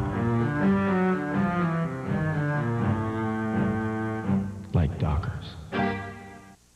Based on the true story of Carolyn Wormus. He never thought she'd kill his wife. If you think you've seen it, you haven't seen it all. The Danger of Love, tonight. A hands-on business hits town. We got a problem. Will it rub people the wrong way? All I want is just a simple massage. Oh, God, that's a relief. Evening Shade. Then, Heights of Fire has the look of a hit. You mind if I smoke? I'll just open up the doors and turn on the fan. It's not worth it if you're going to have to hose down the kitchen afterward. Ed Asner joins Heights of Fire after Evening Shade Monday. CBS Sports coverage of the National Football League is sponsored by Mitsubishi. The word is getting around. Floorshine ComfortTech shoes. Try a pair and get comfortable. And by Edge Shaving Gel. Ultimate closeness, ultimate comfort. That's the Edge. 13-0 Chicago. The touchdown. A pass to Tom Waddle. Let's get the report from the locker rooms from Leslie Visser. Leslie? Jim, offensive coordinator for the Vikings, Jack Burns, said they're pleased that they've been able to move the ball, but obviously they have to take care of it. The key to the second half will be to push the tempo, make the Bears chase them. Now, how critical is this game? Jack Burns said, if we're going to be something this year, this is the game to raise our hand. Jim? This would be a game you could really build on if you were the Vikings and able to come back in the second half. But they have not really, in the last 2 years, been a real good come-from-behind team. Well, not really, Jim. But if you look at this game, if you're Denny Green, you don't change anything. You don't do anything different. There's no panic button here. You get your team just to concentrate. Think ball when you're hit. Simple things. Rich Gannon, take the high percentages. And if you're Chicago and Mike Ditka, you've got a real problem. You've had a hard time in the second half really maintaining leads and maintaining intensity and maintaining really your concentration. Some of the numbers at the half, Randy, and you pointed out until that last Bears drive, they really didn't have a whole lot of yardage. Chicago, in fact, not as many yards in that first half as Minnesota, but the 3 turnovers make quite a difference. Well, the one stat I want to concentrate on that can come back to roost besides the turnovers is yards on first down. Minnesota, very successful. That opens their playbook. That makes like our 2nd and 5 every time. Chicago, if Minnesota can keep them in 2nd and 7, 2nd and 8, which produces 3rd and 5, 3rd and 6, then they've got a chance. If Chicago can run the ball effectively, Minnesota's in trouble this half. There's Fuad Reveiz. He really didn't even need the drive today until the third quarter. No action to this point. How bad have the Bears been in the second half? Well, the numbers 79-27. In the two losses, Chicago's 2-2 coming into this game. In the two losses, the Bears were outscored 41-0 total in the second half. And yeah, Atlanta came back. You know, the Chicago Bears were up 31-7, and it's a big blowout and whatnot. But that is not something you expect from the Bears. If you think of killer instinct, this is the team that comes to mind, but not so far in the first month of the season. Minnesota coming here 3-1 today, tied with Tampa atop the Central Division, a game ahead of the Bears. Gentry bobbles it for a moment, then retrieves it. Flag is thrown into a pile, which will bring back the return. Gentry did a pretty good job motoring out to the 32. You see those flags going in the middle of the piles and the blocking. That's a block in the back. The old illegal block in the back. Here we go, special teams again. Kickoff is fumbled. Drops off the timing of the coverage team, and the coverage team takes a nap.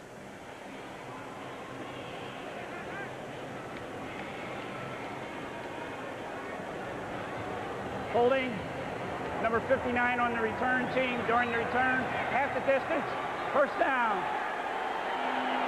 Okay, here's the crowd's chance. Your team's down 13-0. The defense has got to come through, as does the crowd.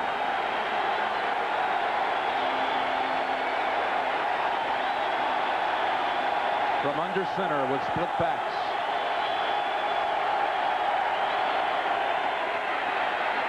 Running left and running nowhere. Neil Anderson doubled up by Dolman and Jenkins.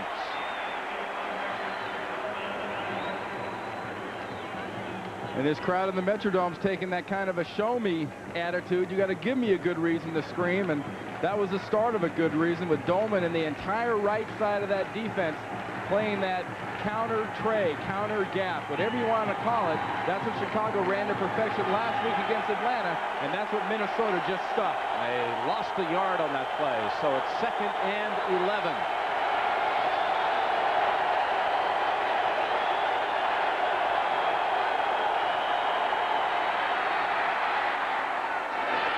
Anderson out of bounds after the catch. At the 13, Mike Merriweather on the tackle. It'll be 3rd and about 6. And that sets Minnesota up right where they want to be and Chicago doesn't want to be at 3rd and 6, because right now they're coming after the quarterback. It's go after the quarterback with the lineman and let your nickelbacks and linebackers worry about the running backs. They've brought in Eric Everett. You see him, number 31, along with Anthony Parker, as they bone up now in the secondary with 6 DBs on 3rd and 6. Keep an eye on that right side of Randall and Dolman coming after Harbaugh. Waddle makes the catch near the 1st. They give him forward progress just past the 19. And that'll be a first down.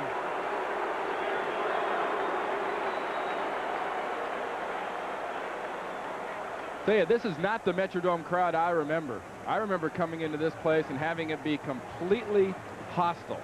I mean, the only time these people are getting up right now is to let somebody else that's been either in the restroom or getting a Coke and a dog early. That's a big first down for Chicago. Would have set up Minnesota in good field position. Now the right side with Anderson. Thomas and Merriweather make the play for Minnesota. That's that counter play. They ran it to the left, and the right side stuffed it last time. Now they're going to try it over to the right. Watch the linemen. Here they come. They're sitting back in their stance. Wojciechowski and Ozine. You know it's a trap. 1, 2. Now watch the fill. That's the key to that play. Thomas winding around from the nose guard, and the backside linebacker, Del Rio, coming in there off the bubble. That's the key to stopping the gap. Not the first guy, but the 2nd, 3rd, and 4th. Anderson split it as a receiver to the right on 2nd and 7. Muster. Jenkins ran right down the line with him. No gain. Well, the Chicago team came into this game averaging 5.5 yards a crack. Spent the better part of the first half, at least seemed, running the ball very effectively. Right now, the Minnesota defense has put the attack back into attack defense. As you can see, I mean, that might surprise a lot of people that San Francisco's in second, but with Ricky Waters leading that 49er crowd, they're up there in the realistic territory. Chicago is having an unreal start of their season running the ball. 3rd and 7.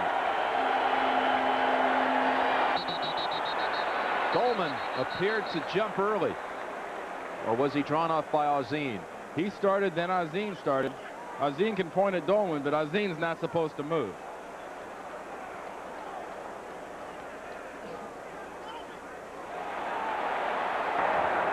False start. Left tackle number 75 yards. 3rd down.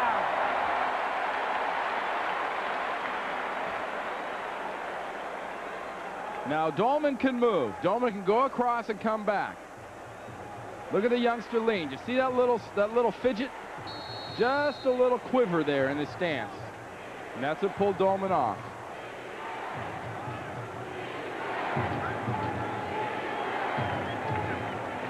Look at this. Minnesota establishing that running game. They have 88 yards rushing already. They didn't have that many in either games against the Chicago Bears last year. But the Bears lead it 13-0. 3rd and 12. Giving chase to Harbaugh. Gets away from him. Now throwing on the run for the first down at the 38 to Wendell Davis. Harbaugh had heat coming from Thomas, Randall, and Dolman. And he got away from him. If you'd have taken a poll a couple of years ago, people tell you that a guy like Jim Everett's invaluable, big, strong arm thrower. I think people now are starting to appreciate that a young guy or a guy that can move and run, the Harbaughs, the Gannons, the Cunninghams, the Youngs, those are the quarterbacks you need. Defensive linemen are so quick, your quarterback's got to be able to run. What an asset. Well, Ditka said there are a lot of fancier quarterbacks, but ours is awfully tough. He's picked up another first down at the 37. Slow developing play. It's a screen on the right side to Mustard, and that picks up 10. Looks like another first down, and looks like another update coming out of Atlanta in the Georgia Dome. Greg Gumbel. Right you are, Jim Nance. Brett Favre to Sterling Sharp. A quick pass in the flat, and then Sharp evades a tackler, completes the 16-yard play. Packers are on the board. They trail the Falcons 17-7 in the 3rd, Jim. What was that Sterling Sharp before the game was doing? Getting autographs. You got Deion Sanders' autograph. I cannot. That is a first. I have never seen What would you do if one of your old teammates, you ever saw him do that during the warm-ups? I believe they refer to it as going off. I'd have gone off. I'd have gone nuts. It was a first down for the Bears. The pass play to Mustard. Throwing across his body. Good job by Harbaugh to net 9 to Jennings. Chicago coming out here in the second half saying you're not going to be in this thing for the crowd. The crowd seems disinterested. They're all sitting here kind of subtly with their hands, sitting on their hands watching. But the Chicago offense has put their hands underneath their seats right now.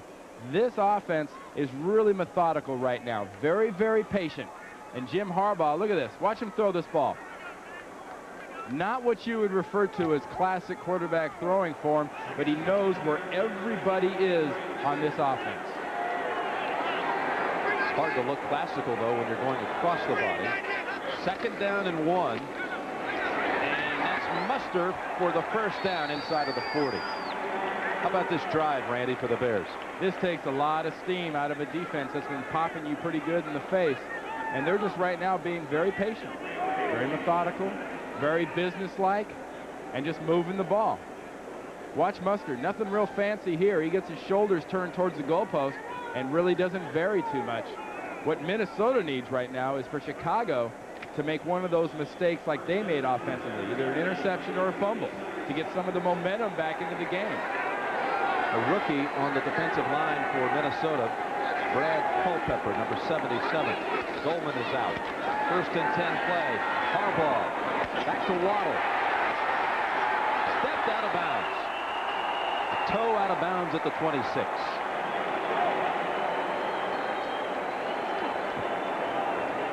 Well, right now, Chicago's in that territory. They've got themselves a field goal with Butler, as strong as his leg is right now. But let's watch Waddle, the inside receiver, working in the slot right here, going against Lee. Just gets the ball. Now he does a little right, 2, 3, out. There you go. The Bears say they wear black shoes, but I don't think they wear black shoes. I think they spat up and they paint them. That's kind of like false advertising, isn't it? I have to ask him about that this week. 11th play of the drive, 1st and 10. And Muster for about 3. Chopped up by George Hinkle. And this is just what Mike Ditka wanted to do coming into this ball game. He said, you've got this defense. They're very confident. They think they're quick. They think they've got an edge. What you do is you just take the ball, and you stick it in their face, and you keep pounding it. That's just what the Bears are doing on this drive. A couple improvs out of Harbaugh, but otherwise, it's been just brutal. Says we have to stunt their confidence. We can't let them take off. They are the biggest front runners in the league, he said with some venom. Well, he doesn't have a whole lot of love for this Minnesota Viking organization, I think. 2nd down, 7. To the 20 with Anderson. It'll be 3rd and 4. Felix Wright came up to make the play. And we talked earlier how 3rd and 4, 3rd and 5, 3rd and 6 was possibly kind of a throwing down. What Chicago's done so far in this game is they planted a few seeds of doubt in the Minnesota defense right now. The Minnesota defense going into this play has got to be thinking about their screen they ran. They got to be thinking about the draw. They got to be thinking if they come out with a bunch of wide receivers, they're going to gash us up the middle. Defenders don't like to think. Defenders like to go and react. We're approaching the 6-minute mark to go in the 3rd quarter, and Minnesota has not even had the football in this half. 3rd, we'll call it 5. Harbaugh back to Waddle for the 1st down. 8 straight completions by Harbaugh. And here's Waddle, the outside receiver at the top of the screen. They clear out Davis in front of him. He just comes underneath. And Lee doesn't really have a chance because he's screened off by McMillan and Davis going up the field. Waddle's not a spectacular guy. He's a guy that really, Ditka used to describe last year as a guy you don't really know why you keep him on the team or why he makes the plays. And it just happens. 1st and 10 from the 13. Look out. Oh, what a dangerous toss that was. Carl Lee tried to run it down. And that's the kind of play that we were talking about, the kind of play, the turnaround thing that this defense would have used, because Harbaugh should not have thrown that ball. I know he was off balance. I know he was rushed. But if you're going to throw that, throw it over the cheerleader's head, not your guys. So that stops his completion string at 8 in a row. 2nd and 10 as we now see the drive has almost endured 10 minutes of the 3rd quarter. Timeout called by Harbaugh. With 5:17 on the clock, Chicago 13 and Minnesota nothing.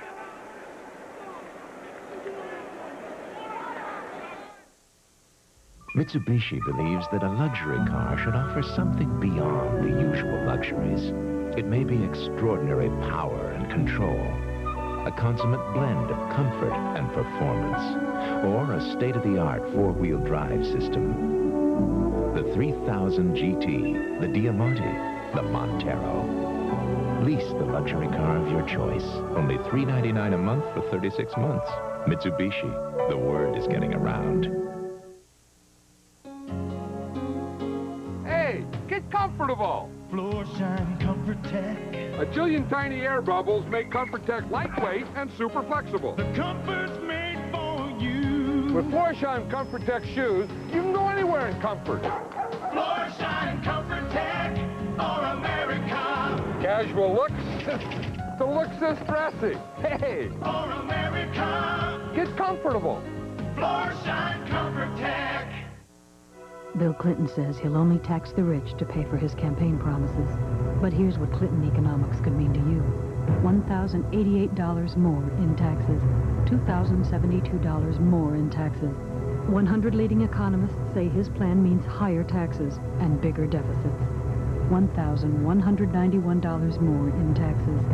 $2,072 more in taxes. You can't trust Clinton economics. It's wrong for you. It's wrong for America. It's almost as though the Bears have reduced this to a three-quarter football game, as Minnesota has not even touched it in the second half, and the Bears are still driving. This offense so far in this drive has got all the finesse of George Foreman in a tutu. I mean, they are just coming out and just smashing Minnesota. They're making Minnesota look undersized on this drive. And this is a great play. This is you hear about wasting a pitch? This is wasting a play. They can afford to dump something out wide, a little slant to receiver. If you don't break a tackle, it's 5 yards. If you do, it's 6. 2nd and 10. The 15th play of the drive is play action to Mustard, barreling near the first down, about 2 yards shy at the 6. Del Rio and Merriweather combined on the collision. Well, now on 3rd down, you have the luxury of going into the end zone if you choose. But remember, a field goal here puts you up by 16 points, which necessitates 3 scores. And I know it's awful early to talk about this, but this is a 10-minute-plus drive. We're going to be in the 4th quarter here shortly.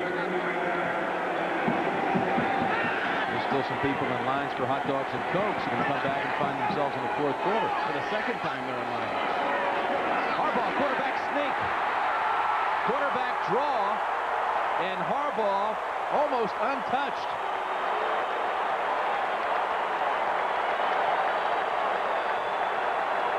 Well, at least for today, I think we just laid to rest.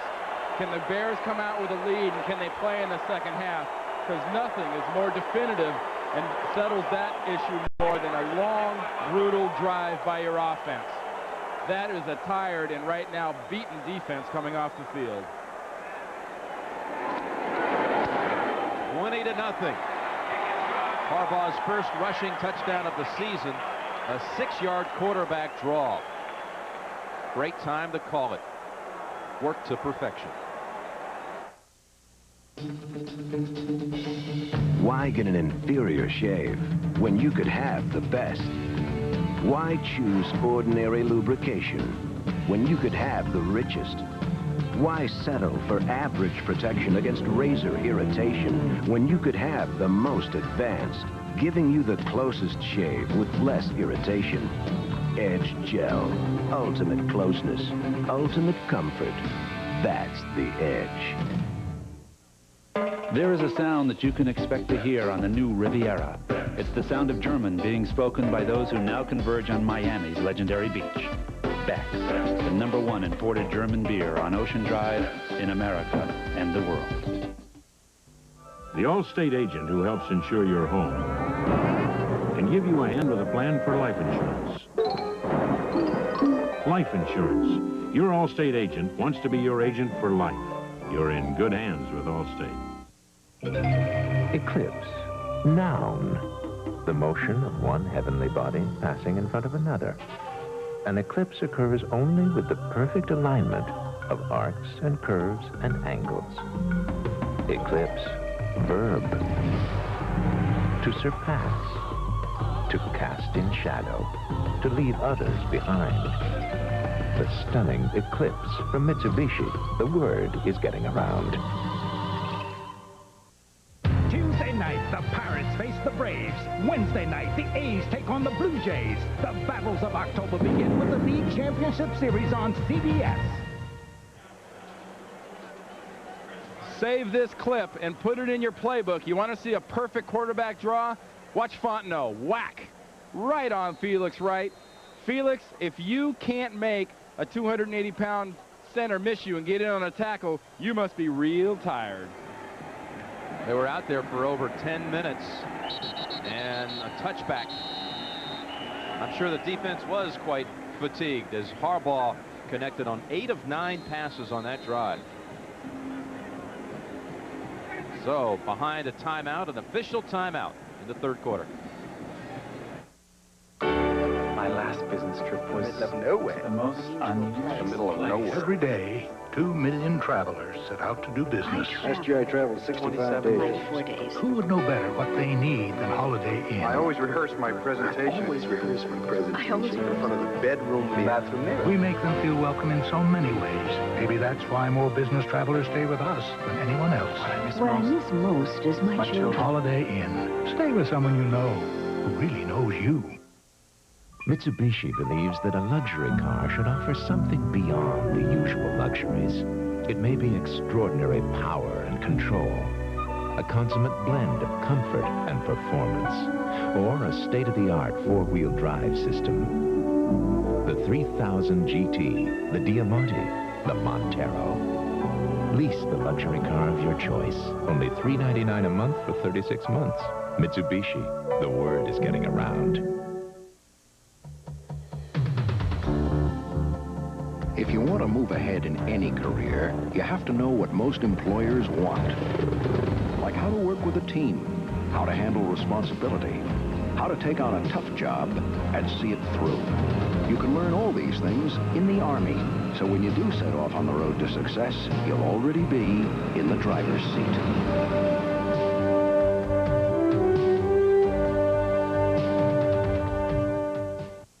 This is your cost of health care wake-up call. Can you afford to get sick?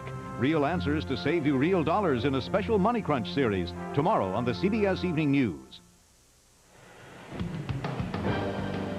Doubleheader day, game 2, the Rams at the Niners. Most will see that. You folks in New York will get, of course, the Giants and the Raiders. Some will watch Washington and Phoenix.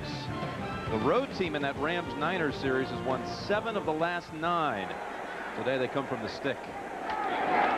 1st and 10, first play of the second half for the Viking offense, and a pass play of 4 to Chris Carter. Singletary on the coverage. And the Viking offense is out of the territory now of staying extremely patient. They're now into the land of, we got to make something happen, and we got to make something happen now. Down 20 to nothing. Saints have come back to take the lead over the Lions. In the 3rd, here's an end around with Anthony Carter. Nice maneuvering by Carter to pick up the Vikings first at the 33-yard line. Let's go to New York and get the update on the Saints and the Lions. Greg Gumbel. All right, Jim, at the Silverdome, the Saints have taken the lead. Rookie Vaughn Dunbar, his first NFL touchdown from a yard out. That's the first rushing TD for New Orleans this year, and it gives them a 3-point lead over Detroit, 10-7 in the 3rd, Jim. That was a game that was destined for a last 2-minute finish. The Saints and the Lions pounding it out. 1st and 10, Vikings. Hassan Jones upended by Wolford. Oh. Well, they went back to that one.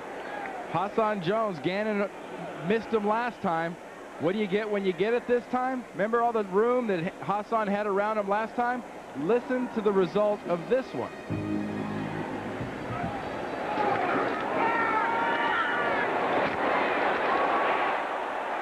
Merry Christmas, Mr. Jones. 2nd and 7.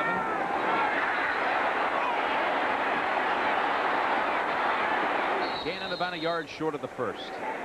By the way, Trace Armstrong with a respiratory infection is out for the game. That's the word from the Chicago bench. So Spellman is in for him.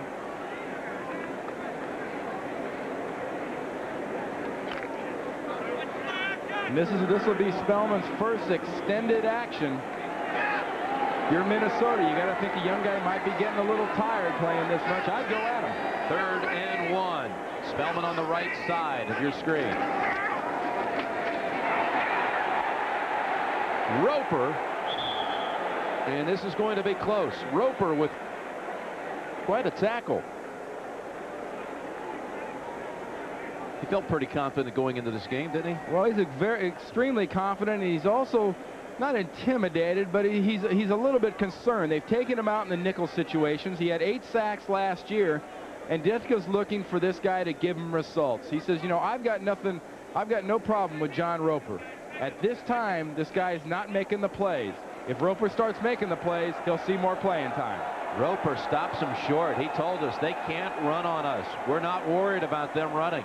I think Minnesota's got to go for it here. Looks like they're gonna. With 1:42 to go in the third, and the ball on the Viking side of the field, Green is going for it. He's brought in Derek Tennell, a tight end just signed this week. From a mental standpoint, Jim, he's got to do this. Denny Green's got to do this for his team. His guys need a boost of confidence. And McDaniel drops back as a blocking back for Terry Allen on 4th and inches. Quarterback sneak, and Gannon with the second effort may have gotten it. And he's going to be close. He rolled right off the pile. The spot on this side of the field, Jim, would appear that they got that.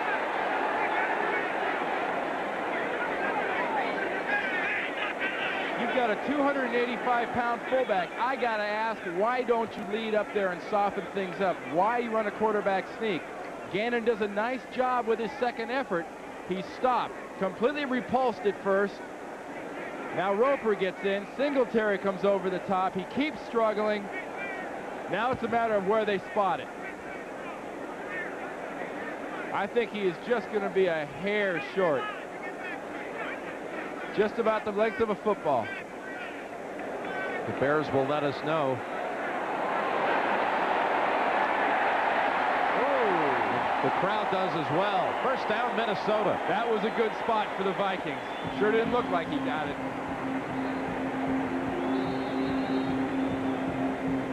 So Green gambles, and the Vikings get that boost as we near the end of the third quarter. 3 receivers to the right. 4 in all for Minnesota on 1st and 10.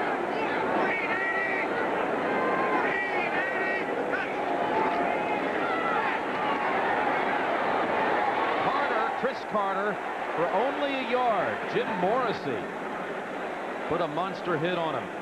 This offense for Minnesota right now is just a little bit off. Gannon would have wanted to get that ball to Chris Carter about a second before he actually threw to him. They had the 3-receiver formation. The other 2 guys cleared out. Carter came underneath. He was open a lot sooner than Gannon got on the ball. Carter, 5 catches for only 21 yards, all in the short variety. 2nd and 9. Here's the long one to AC, and intercepted. Lemuel Stinson with the interception. That's an underthrown ball by Gannon. And Lemuel Stinson said, hey, we're going to get 5 turnovers tomorrow. Well, they've got 4. Stinson said he's going to get 2 interceptions. There's his first one. Top of the screen. There goes Carter. Stinson looks back. Look at that head whip back. He picks the ball up. Would have been a perfect pass if he was the receiver. It wasn't. First down, Chicago.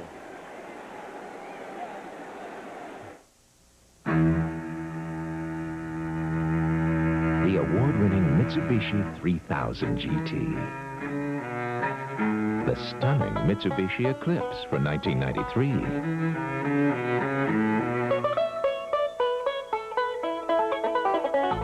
In the third quarter from its own 12. Anderson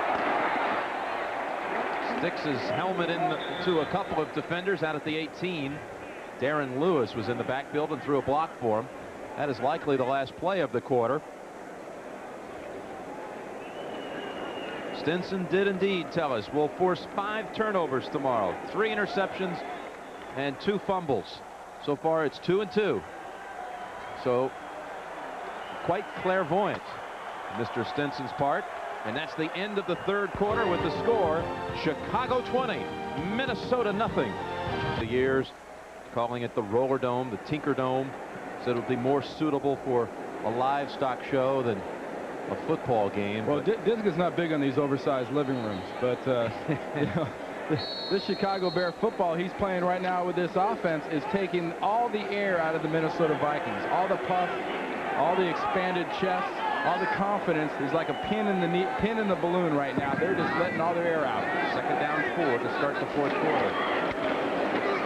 Aaron Lewis somersaults to the 18.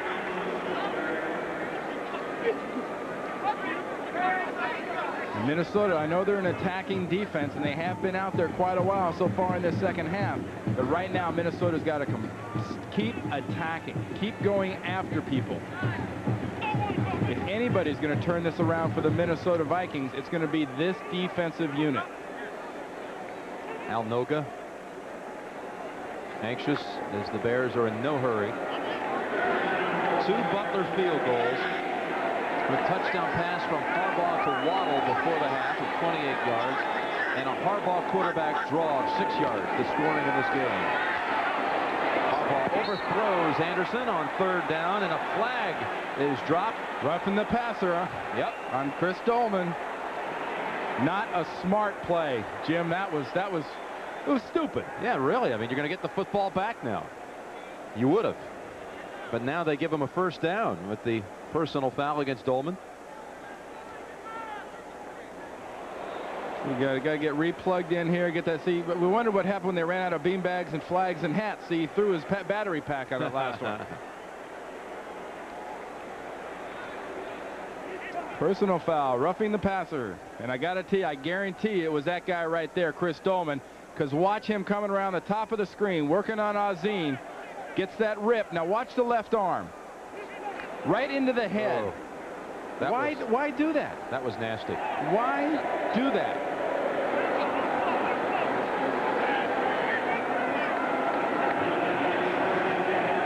Lewis and Anderson are the running backs as Mustard gets a rest. Now Anderson shifts to a receiver position at the top of your screen.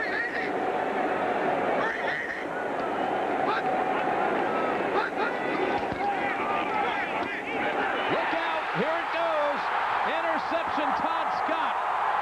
Touchdown, Minnesota.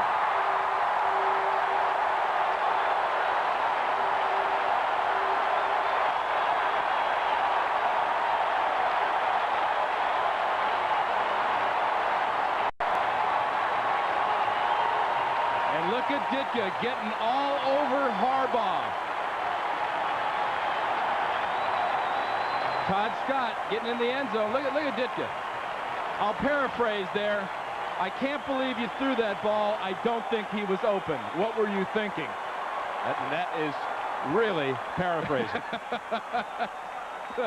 Well, the Minnesota defense, it was their game to get their team back into it. That was a big one. But you don't expect a gift like that, trailing 20-0. 37-yard return by Todd Scott, and it's now 20-7 Chicago.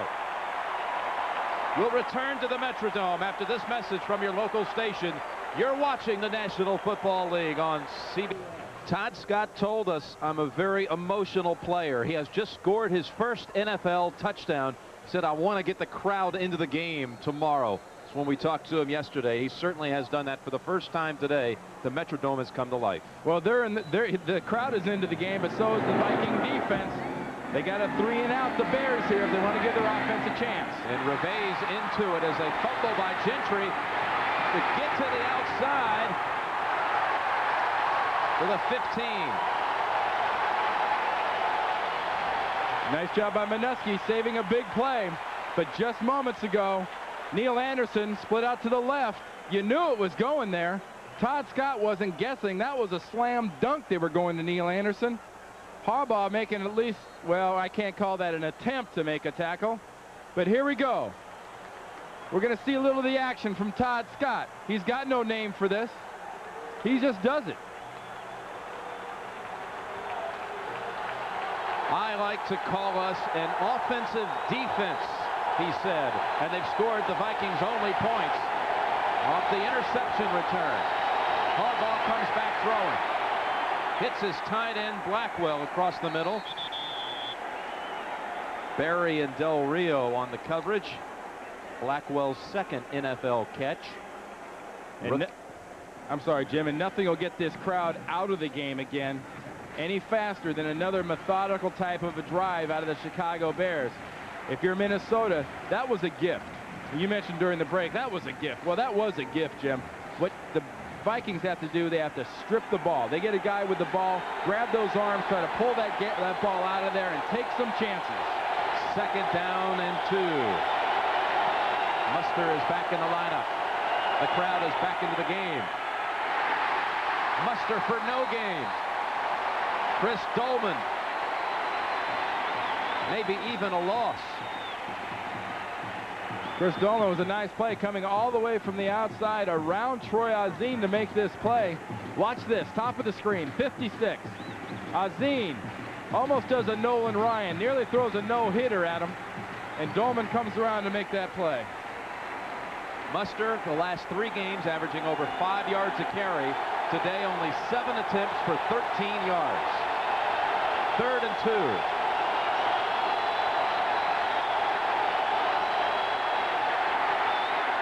Ball is batted in the air and intercepted. No, it couldn't hold on. It was Vincey Glenn diving for it after the deflection by Scott.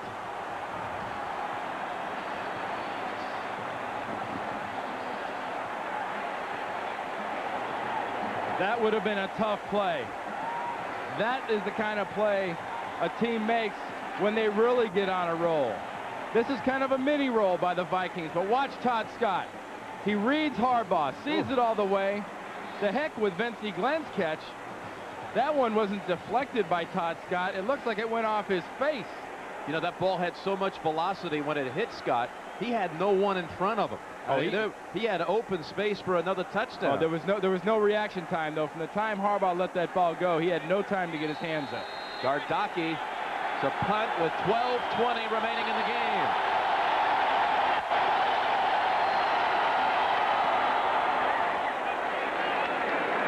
Good boot. Real good hang time. And Parker with the fair catch. So the Vikings will take over, trailing 20-7. Touchdowns, but plenty of time. 12:13 on the clock. Not a time for Gannon to try to reach and try to take a chance.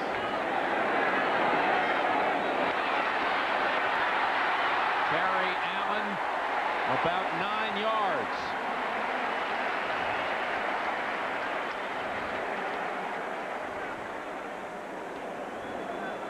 It'll be 2nd down and 1. And we're going to be leaving momentarily for a special report. Now we go to New York for a special report from CBS News. The Vikings have completed 2 straight passes, the last one coming from Hassan Jones.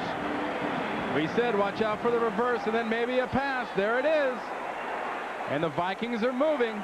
Down by 13. First down at the 26 of Chicago. Pump fake. Gannon to Allen at the 20. Another first down at the 16.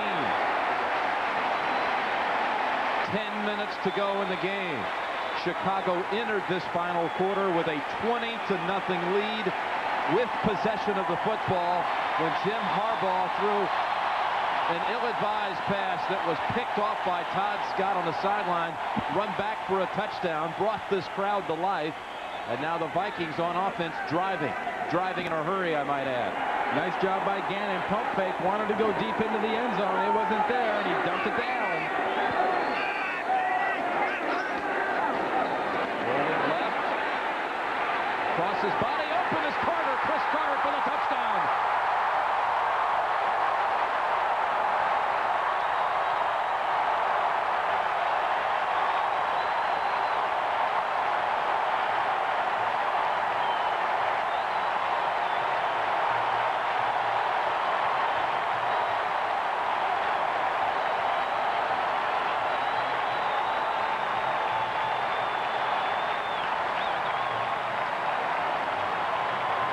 Minnesota suddenly within a touchdown. Chris Carter with his 5th touchdown reception of the season. 16 yards from Gannon. LeVay's cuts it to 6. Still 9:37 left in the game. 20-14. How much insulation do you have in your attic? 3 inches? 6 inches? Well, the Department of Energy recommends R38 for most American homes, which is equivalent to a foot of Owens Corning pink fiberglass. So grab a ruler and measure your attic insulation. Then get rolling. And get a foothold on your energy bills. For more information, call 1-800-GET-PINK. Yo, guys, this is Yogi. You can't top the Pringles pop. The taste is top. Pringles? I haven't tried them in years. Pringles taste better than these bag chips. Check it out, yo. I'll believe it when I believe it. So? I believe it. They taste better. Yeah. Observe. Bag chips feel greasy. Grease don't taste good. Taste tastes good. Yeah! Once you pop, you can't stop. Ford trucks, the best, never rest. That's right. Only Ford Truck offers driver airbags in both mini and full-size vans. But there's a lot more to safety than that. That's why Ford not only designs and builds trucks to meet or exceed federal crash test requirements, we also do special safety testing of our own. We do what the government says, and a lot more. The best-built, best-selling American trucks are built Ford tough. CBS Sports coverage of the National Football League is sponsored by Pringles. So fresh, once you pop, you can't stop. Ford and your Ford dealer. Have you driven a Ford lately? And by Castrol Syntec, the new synthetic oil that protects and weighs other oil. Claude Rivet is ready. It's 20-14 Chicago. Minnesota has not won a game when it trailed going into the fourth quarter. Since 1990, they've lost 10 in a row when they entered the fourth quarter behind. The water rally they've mounted so far. Gentry, touchback out to the 20. That was a beautiful effort by Gannon on that touchdown pass, Randy. And a good call by Jack Burns, the offensive coordinator, rolling right into Richard Dent. Watch Dent. See him bite there, 95. Watch out across the body. What a throw. Perfect timing to Chris Carter. You think this guy likes it? You think this offense is getting fired up? You be the judge.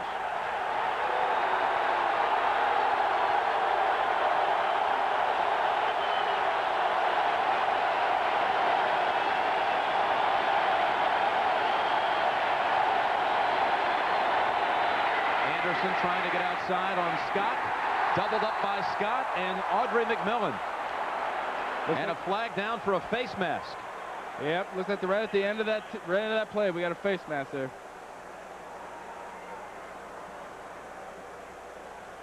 There's defensive coordinator Tobin, Vince Tobin, talking to his guys in no uncertain terms about that last drive. These guys know it. It's up to them right now. Face mask, number 38 on the tackle, 5 yards, still first down. Watch at the very end, right there. Ooh, that was a good one, too. That wasn't even a half a face mask. That was 5 fingers through the metal and into the nose and over the eyebrows. Miami with a 103-yard interception return for a touchdown by Louis Oliver. And they're going to do something they rarely do, win up at Buffalo. Next week, the Dolphins will host Atlanta. 9 minutes remaining. 1st and 3. And that'll give them another set of downs across the 30. Neil Anderson. 14 carries, 43 yards today. The Vikings have not really allowed anyone to post impressive numbers rushing this year, including the way they shut down Barry Sanders. They really have. I mean, as a defense, people want to talk about, hey, they're undersized, and we can just slap that ball into them and run over them because they're not a physical defense. But this is a defense that takes a lot of pride in what they do against the run because they know that sets up their game to rush the passer. Sanders only had 26 yards, or 26 carries for 66 yards, way below his average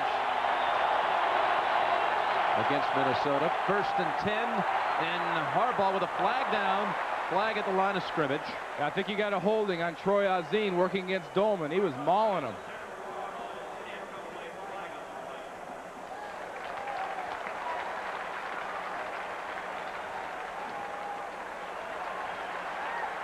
brought in Stan Thomas on the offensive line for the Bears. He has not really seen much action at all this season. Well, that's last year's rookie with all the pressure on him. He didn't handle it well, and there he held. Illegal formation. Number 60 on the offense is not on the line of scrimmage. The penalty is declined. Second down. Well, watch the top of the screen here. I guess he moved, but I know he mauled him. Watch top of the screen. See if he moves. Number 60 at left tackle. It's the formation. He's in the backfield, and he's holding the devil out of Dolman. Too far off the line of scrimmage. Is that what it was? That old flying wedge idea they don't go for anymore. Second down, 10, 8:11 remaining. Blackwell wrapped up in a hurry at the 35 by Del Rio. It'll be third and about 6.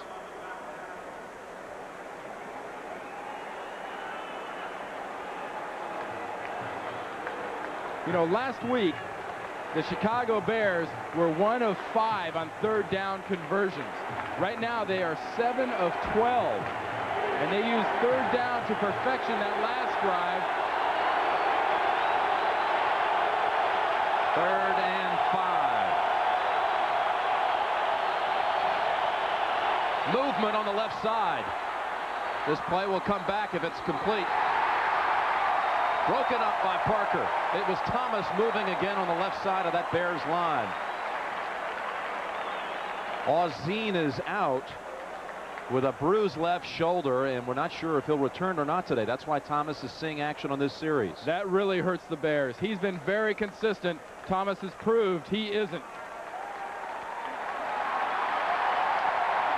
It's against Thomas, and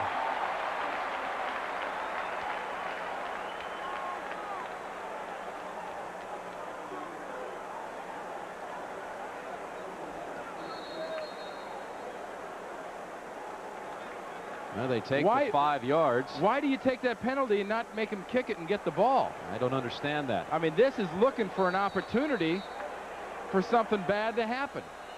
I do not understand why you take that penalty. Unless they ruled the play was over as soon as Thomas moved. Didn't hear a whistle. No, Chicago, that's their first they charge certainly timeout. played it out like it was a live ball. So it was, in fact, we're receiving word now. False start before the snap. It's a dead ball situation. So they have to take the penalty, and a timeout by the Bears with half the quarter remaining. Boy, I tell you, that was some tongue lashing that Harbaugh had to take from Ditka. Oh, yeah. You know, Mike Ditka does not hold things back. You might see him in the public and see him in the press talking about how the new mellow and the new low-key Mike Ditka. That is not the case when it comes to dealing with these situations on the field. He can do whatever he wants down there.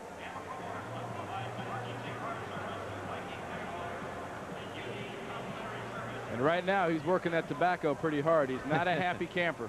He said this week, I'm a realist, not a phony, and I know where the problems are. We're trying to solve them, trying to find some solutions. They had for the better part of 3 quarters. Now his team will face a serious challenge at 3rd and 11 from its own 30. And it hasn't been a case of a letdown by the Chicago Bears as much as it was one mistake by Jim Harbaugh throwing a ball he shouldn't have thrown, giving a team enthusiasm. That enthusiasm carried over into the offense for the next score. Ditka makes one decision here. He takes Thomas out and brings in the rookie Louis Age. Louis Age, the 6'7", 352-pound giant who grew up with a poster of William Perry in his bedroom as a kid. He modeled the body type pretty well, except he grew a little bit taller than the fridge. This guy is gigantic. He's not a regular starter at college at Southwestern Louisiana until his senior year. They think that he's quite a prospect down the line. Got him out of the 11th round. And this is the toughest situation you can put any lineman in. A loud stadium. You're going against the NFL's best rusher. He is going to be coming after Age. Dolman. They fake the handoff, and Harbaugh wants to run for it. Not even close. Scott helps out on Randall. The two of them make the hit at the 34. Minnesota will get the football back.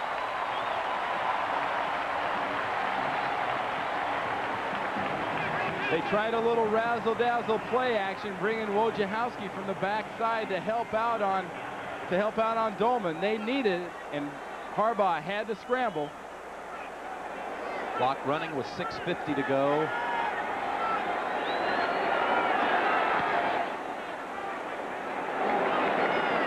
Fair catch by Parker at the 22. 43 yards on the punt, no return. And the Vikings and Minnesota down 6 with 6:40 remaining. McMichael comes in on Gannon. Allen has it. Gets away from the tackle. And across the 40, chased out by Dent. Broke away from Wolford.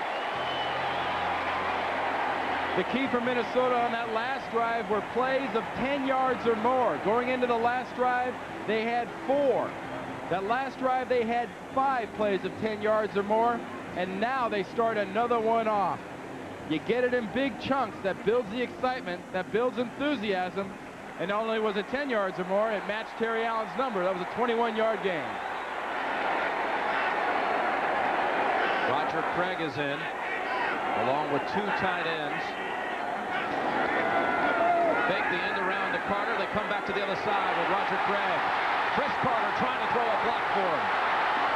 Roger Craig into Chicago territory at the 35.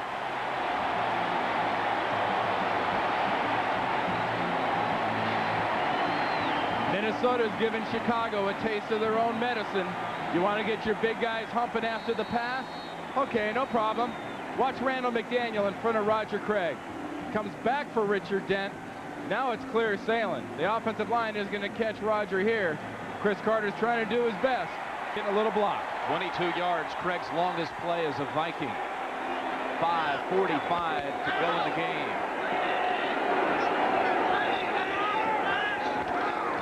Inside to go with Craig. Jumping off 2 tackles and gaining 5 to the 30. Good hard run by the 10-year veteran. Chicago's lucky there. They did not have a face mask on William Perry because Roger Craig pulls right away from him. Watch this. Watch Perry go for this tackle. Whoa, right up there around the face mask. That is a good example of the strength of Roger Craig. It's deceiving. It's a 215, 220-pound running back. He's got the strength physically of an offensive lineman. 2nd and 5, and on the rollout, Gannon on the sidelines has the first down with AC. Anthony Carter.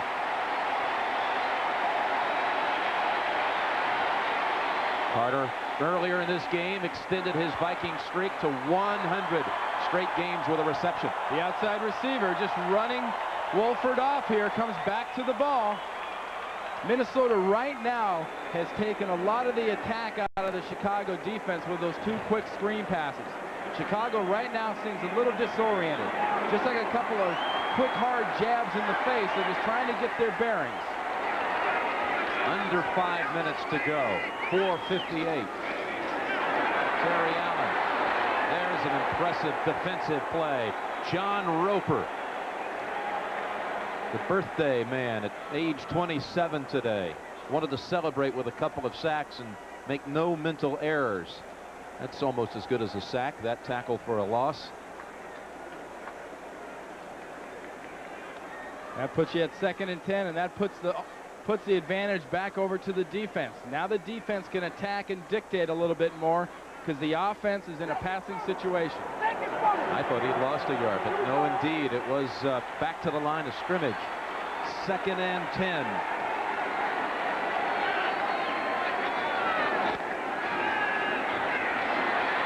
Gannon in trouble.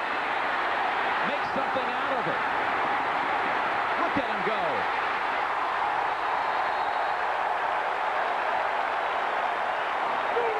What a great job. You can count on one hand the quarterbacks in the NFL that can make that kind of a play. And what starts to make a young quarterback special is when he can do these things in the crunch time. Look at this change of direction. Most quarterbacks run out of fear. This is running with ability. Whoa, Spellman, Alonzo almost got himself ahead there for his trophy case. That looked like a little, do you think, Denny thinks it's a face, man. How could you tell? Something about seeing the label of the helmet suddenly twist around. 3rd and 4. Terry Allen, first down inside the 10, and stack them up at the 8. Jack Burns on 3rd and 4, crossed them up with a running play. The passing play is going well. Things are working effectively. That's when the coordinators start earning their money. The defense says, I'm going to attack. He says, okay, fine. Great job. Good block by McDaniel. Good job by Zimmerman. Terry Allen just runs straight between point A and point B, right up the middle. 9-yard run. 2:40 to go, and the clock is running. 1st and goal for Minnesota. Touchdown and an extra point away from taking the lead. Dan looks a little confused. And winning teams don't make mistakes in this kind of a situation. Timeout, Minnesota, with 2:28 to go in the game. Good heads-up play by Gannon. He knew there was some confusion, if not on his part, on his offensive part, and that is the worst situation you want to be in. That is when something happens. That's when mistakes are made and assignments are missed. See, right now, if you're Chicago, Jim, I think you're a little bit confused. You're not quite sure what they're going to throw at you. The advantage is definitely in Jack Burns' hands up here in the booth as the offensive coordinator. They got to worry about Allen. They got to worry about the Carters. They got to worry about Hassan Jones, who we haven't heard much of at all. And Mike Ditka's got to worry about his defense, because for the 2nd week in a row, though they looked good earlier, they're starting to give up some points and some yards to a very aggressive offense. This one would be one of the hardest losses to take, though. When you have a 20-0 lead with 14 minutes remaining and possession. Well, wins and losses, that 55 yards in between stripes makes a huge difference on the sidelines. 1st and goal from the 7. Craig in the backfield. High stepping it to the outside and down at the 3.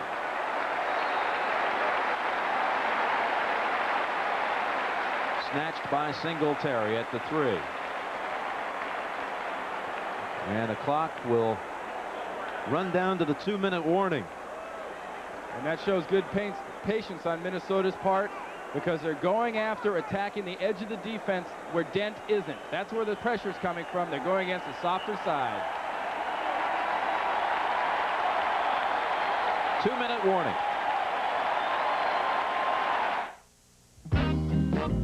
As times changed, so did the Ford full-size pickup. The Vikings are 3 yards from tying it and then taking the lead with an extra point. 2nd and goal. We'll come from the 2, actually. 2 minutes remaining.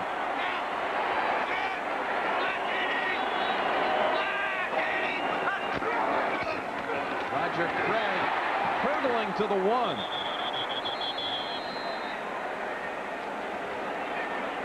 Matter of perspective here from the official standpoint, where they saw him get to. Got one guy on one side marking it about the half-yard line, and the other guy on the other side with at the 1-yard line. Now watch him jump. He's got Novoselsky at fullback in front of him. Wow, he leaps from the 4. You can't jump from the 4. That is a 12-foot jump in the air, and that just isn't going to happen, not with all that gear on. I don't care what kind of a great athlete you are, like Roger Craig. Unless you got Carl Lewis in the backfield. Or you got Randall McDaniel at fullback instead of a tight end in front of you. So 3rd and goal from the 1, and the Bears have called their last timeout. Bears have no timeouts remaining. Well, we mentioned earlier, just about the time the Vikings ran that touchdown that was called back by the hold on Jordan by Roger Craig, that the Bears have very small defensive backs, specifically corners are not real tall. This is the perfect situation if you're going to throw the ball. Put it up there for one of your receivers, a Carter, One of the Carters, Chris or Anthony, up in the air, let him go after it. 1:48 to go. 3rd and goal from the 1. McDaniel in the backfield. Lead block for Craig. Touchdown, Minnesota.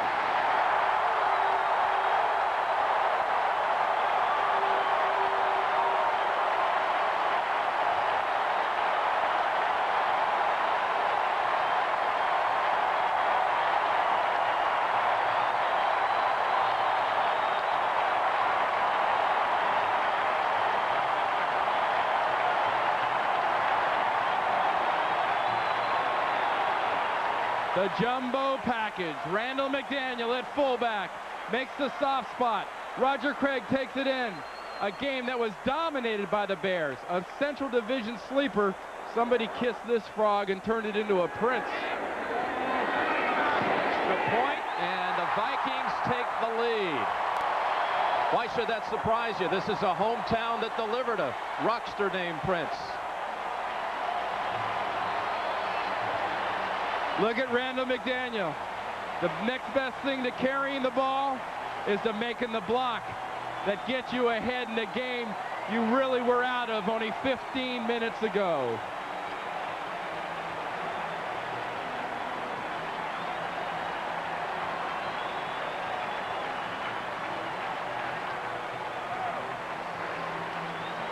Now is the situation. Over there on the sidelines as Danny Abramowitz gets the kickoff return team ready. Now's the time the crowd comes into play.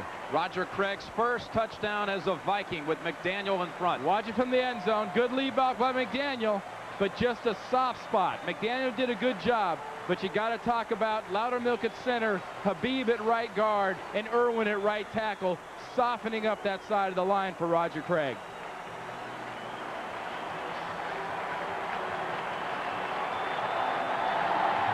Timeouts for Chicago. They do have 1:46 to get in Kevin Butler range.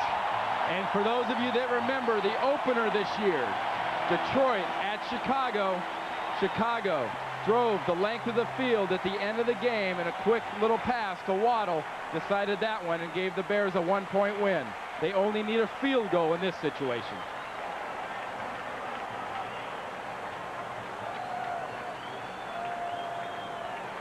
21 points in 12.5 minutes. Minnesota, again, has lost 10 straight when trailing after 3 quarters. That streak could end in the next 1:46.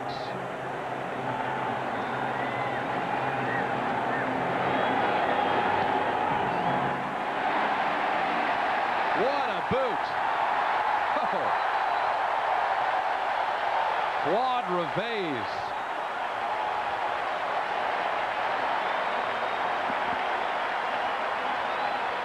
It's his wife in the front row standing up, and the blonde sitting down next to her is Kevin Butler's wife. The one not standing up and not clapping.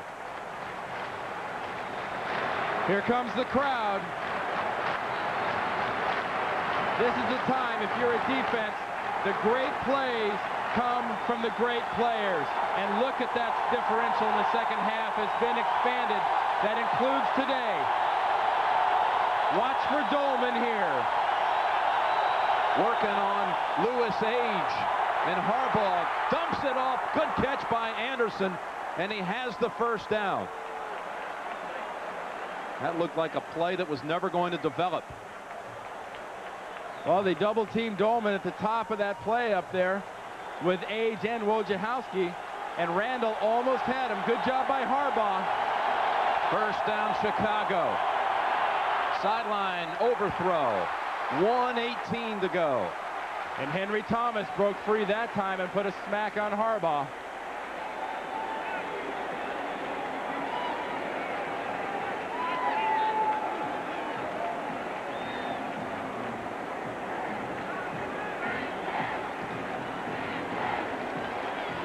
You talk about comebacks. 20 points is the biggest one. That's today their greatest comeback in franchise history. From 20 down in the 4th. 2nd and 10. Anderson trying to get near that first, but about 2 yards shy. 2 timeouts for Minnesota, but it's Chicago that may want to have a chance to stop the clock. They don't have any timeouts. They're playing Betsy Glenn 20 yards deep in a deep safety. Running it for the first and not getting it. It'll be 4th and a yard. And they must set quickly.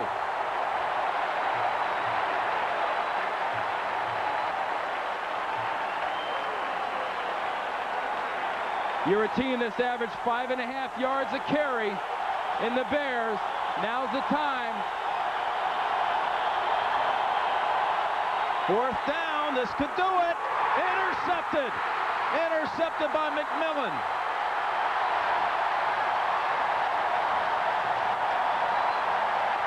Minnesota has pulled off the greatest comeback in franchise history.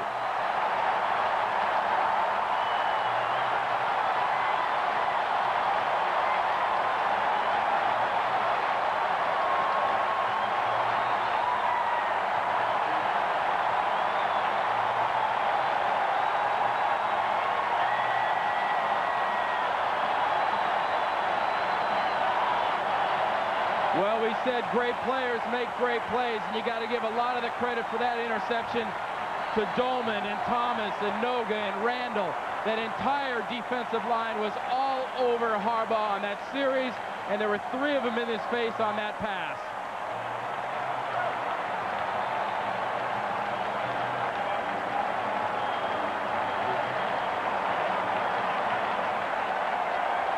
One snap to make it official. Minnesota is 4-1 for the first time since 1977. And for the Bears, this has got to be a killer. This is a crushing defeat for the Chicago Bears.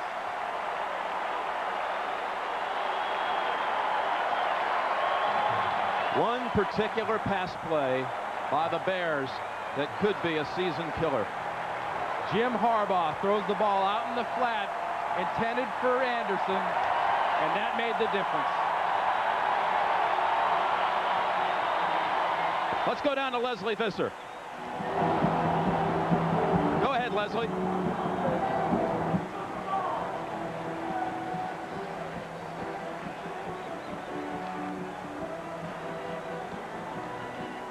Riesenberg up front. The tight end is Howard Cross. And at the backfield, Rodney Hampton, Jared Bunch at fullback.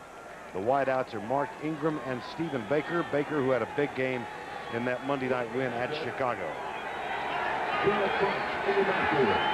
From the 20, 1st and 10.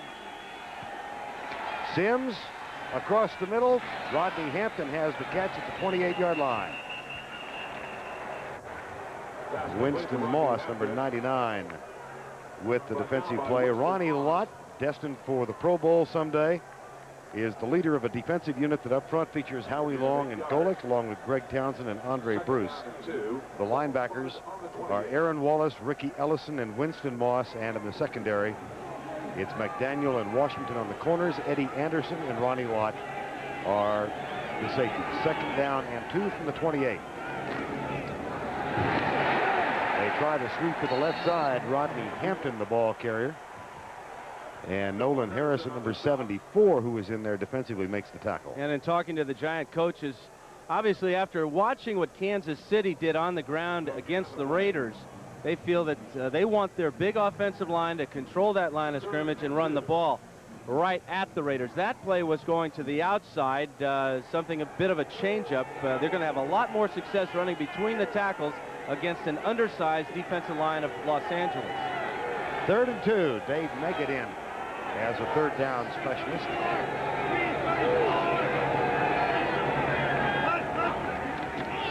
Meggett gets the handoff, and he's not going to get the 1st down. Aaron Wallace, number 51, puts the plug in the effort.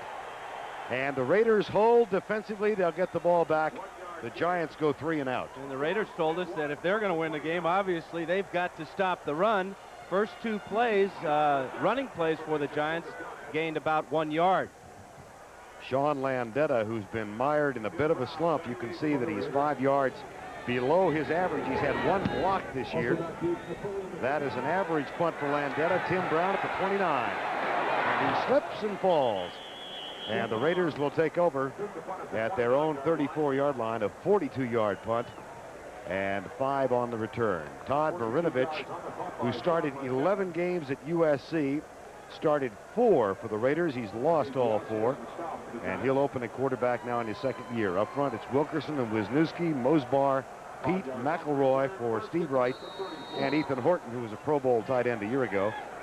Dickerson and Steve Smith are in the backfield, and Willie Gault and Tim Brown are the wideouts. 1st and 10, Los Angeles at their own 34-yard line.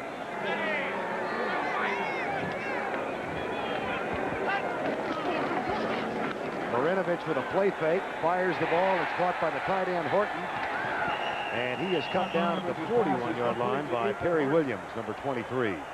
Brought down by Terry Williams. LT, the leader of this defensive unit that has grown a little long in tooth.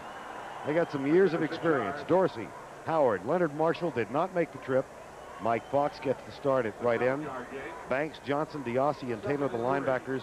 And in the secondary, it's Collins and Williams on the corner, Greg Jackson and Lamar McGriggs. 2nd down and 3. Steve Smith, 1st down, Los Angeles. And a flag comes flying to the ground after that gain of 7. Greg Johnson tripped him up. Steve Smith, who has only carried it 17 times for the year now. An indication that this will be against the Giants. So the Raiders will, on their first possession, move into Giant territory. Gary Lane, in his first year as an NFL referee, has been a long-time official in the league and promoted this year to the referee spot. Illegal use of the hands. Number 99 on the defense. 5-yard penalty tacked on. 1st down. Steve Diossi.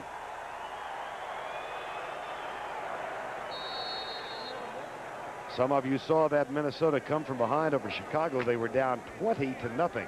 Atlanta defeats Green Bay, and New Orleans gives Detroit its 4th loss of the year. Double tight end set on 1st down. Eric Dickerson tests the middle, driven back. We talked earlier about how Tom Walsh, the new play caller for the Raiders, wants to protect his passer. He says the first thing in their passing game is not so much the deep routes as everybody talks about, but they want to give Marinovich solid protection against this pass rush. Very concerned with the outside linebackers, and we saw on the first pass play by Marinovich, they rolled him out of the pocket to try to get away from that pressure. Well, they made any number of changes. Marinovich took over from Jay Schrader 2 weeks ago. Here's Marinovich back and looking to his left.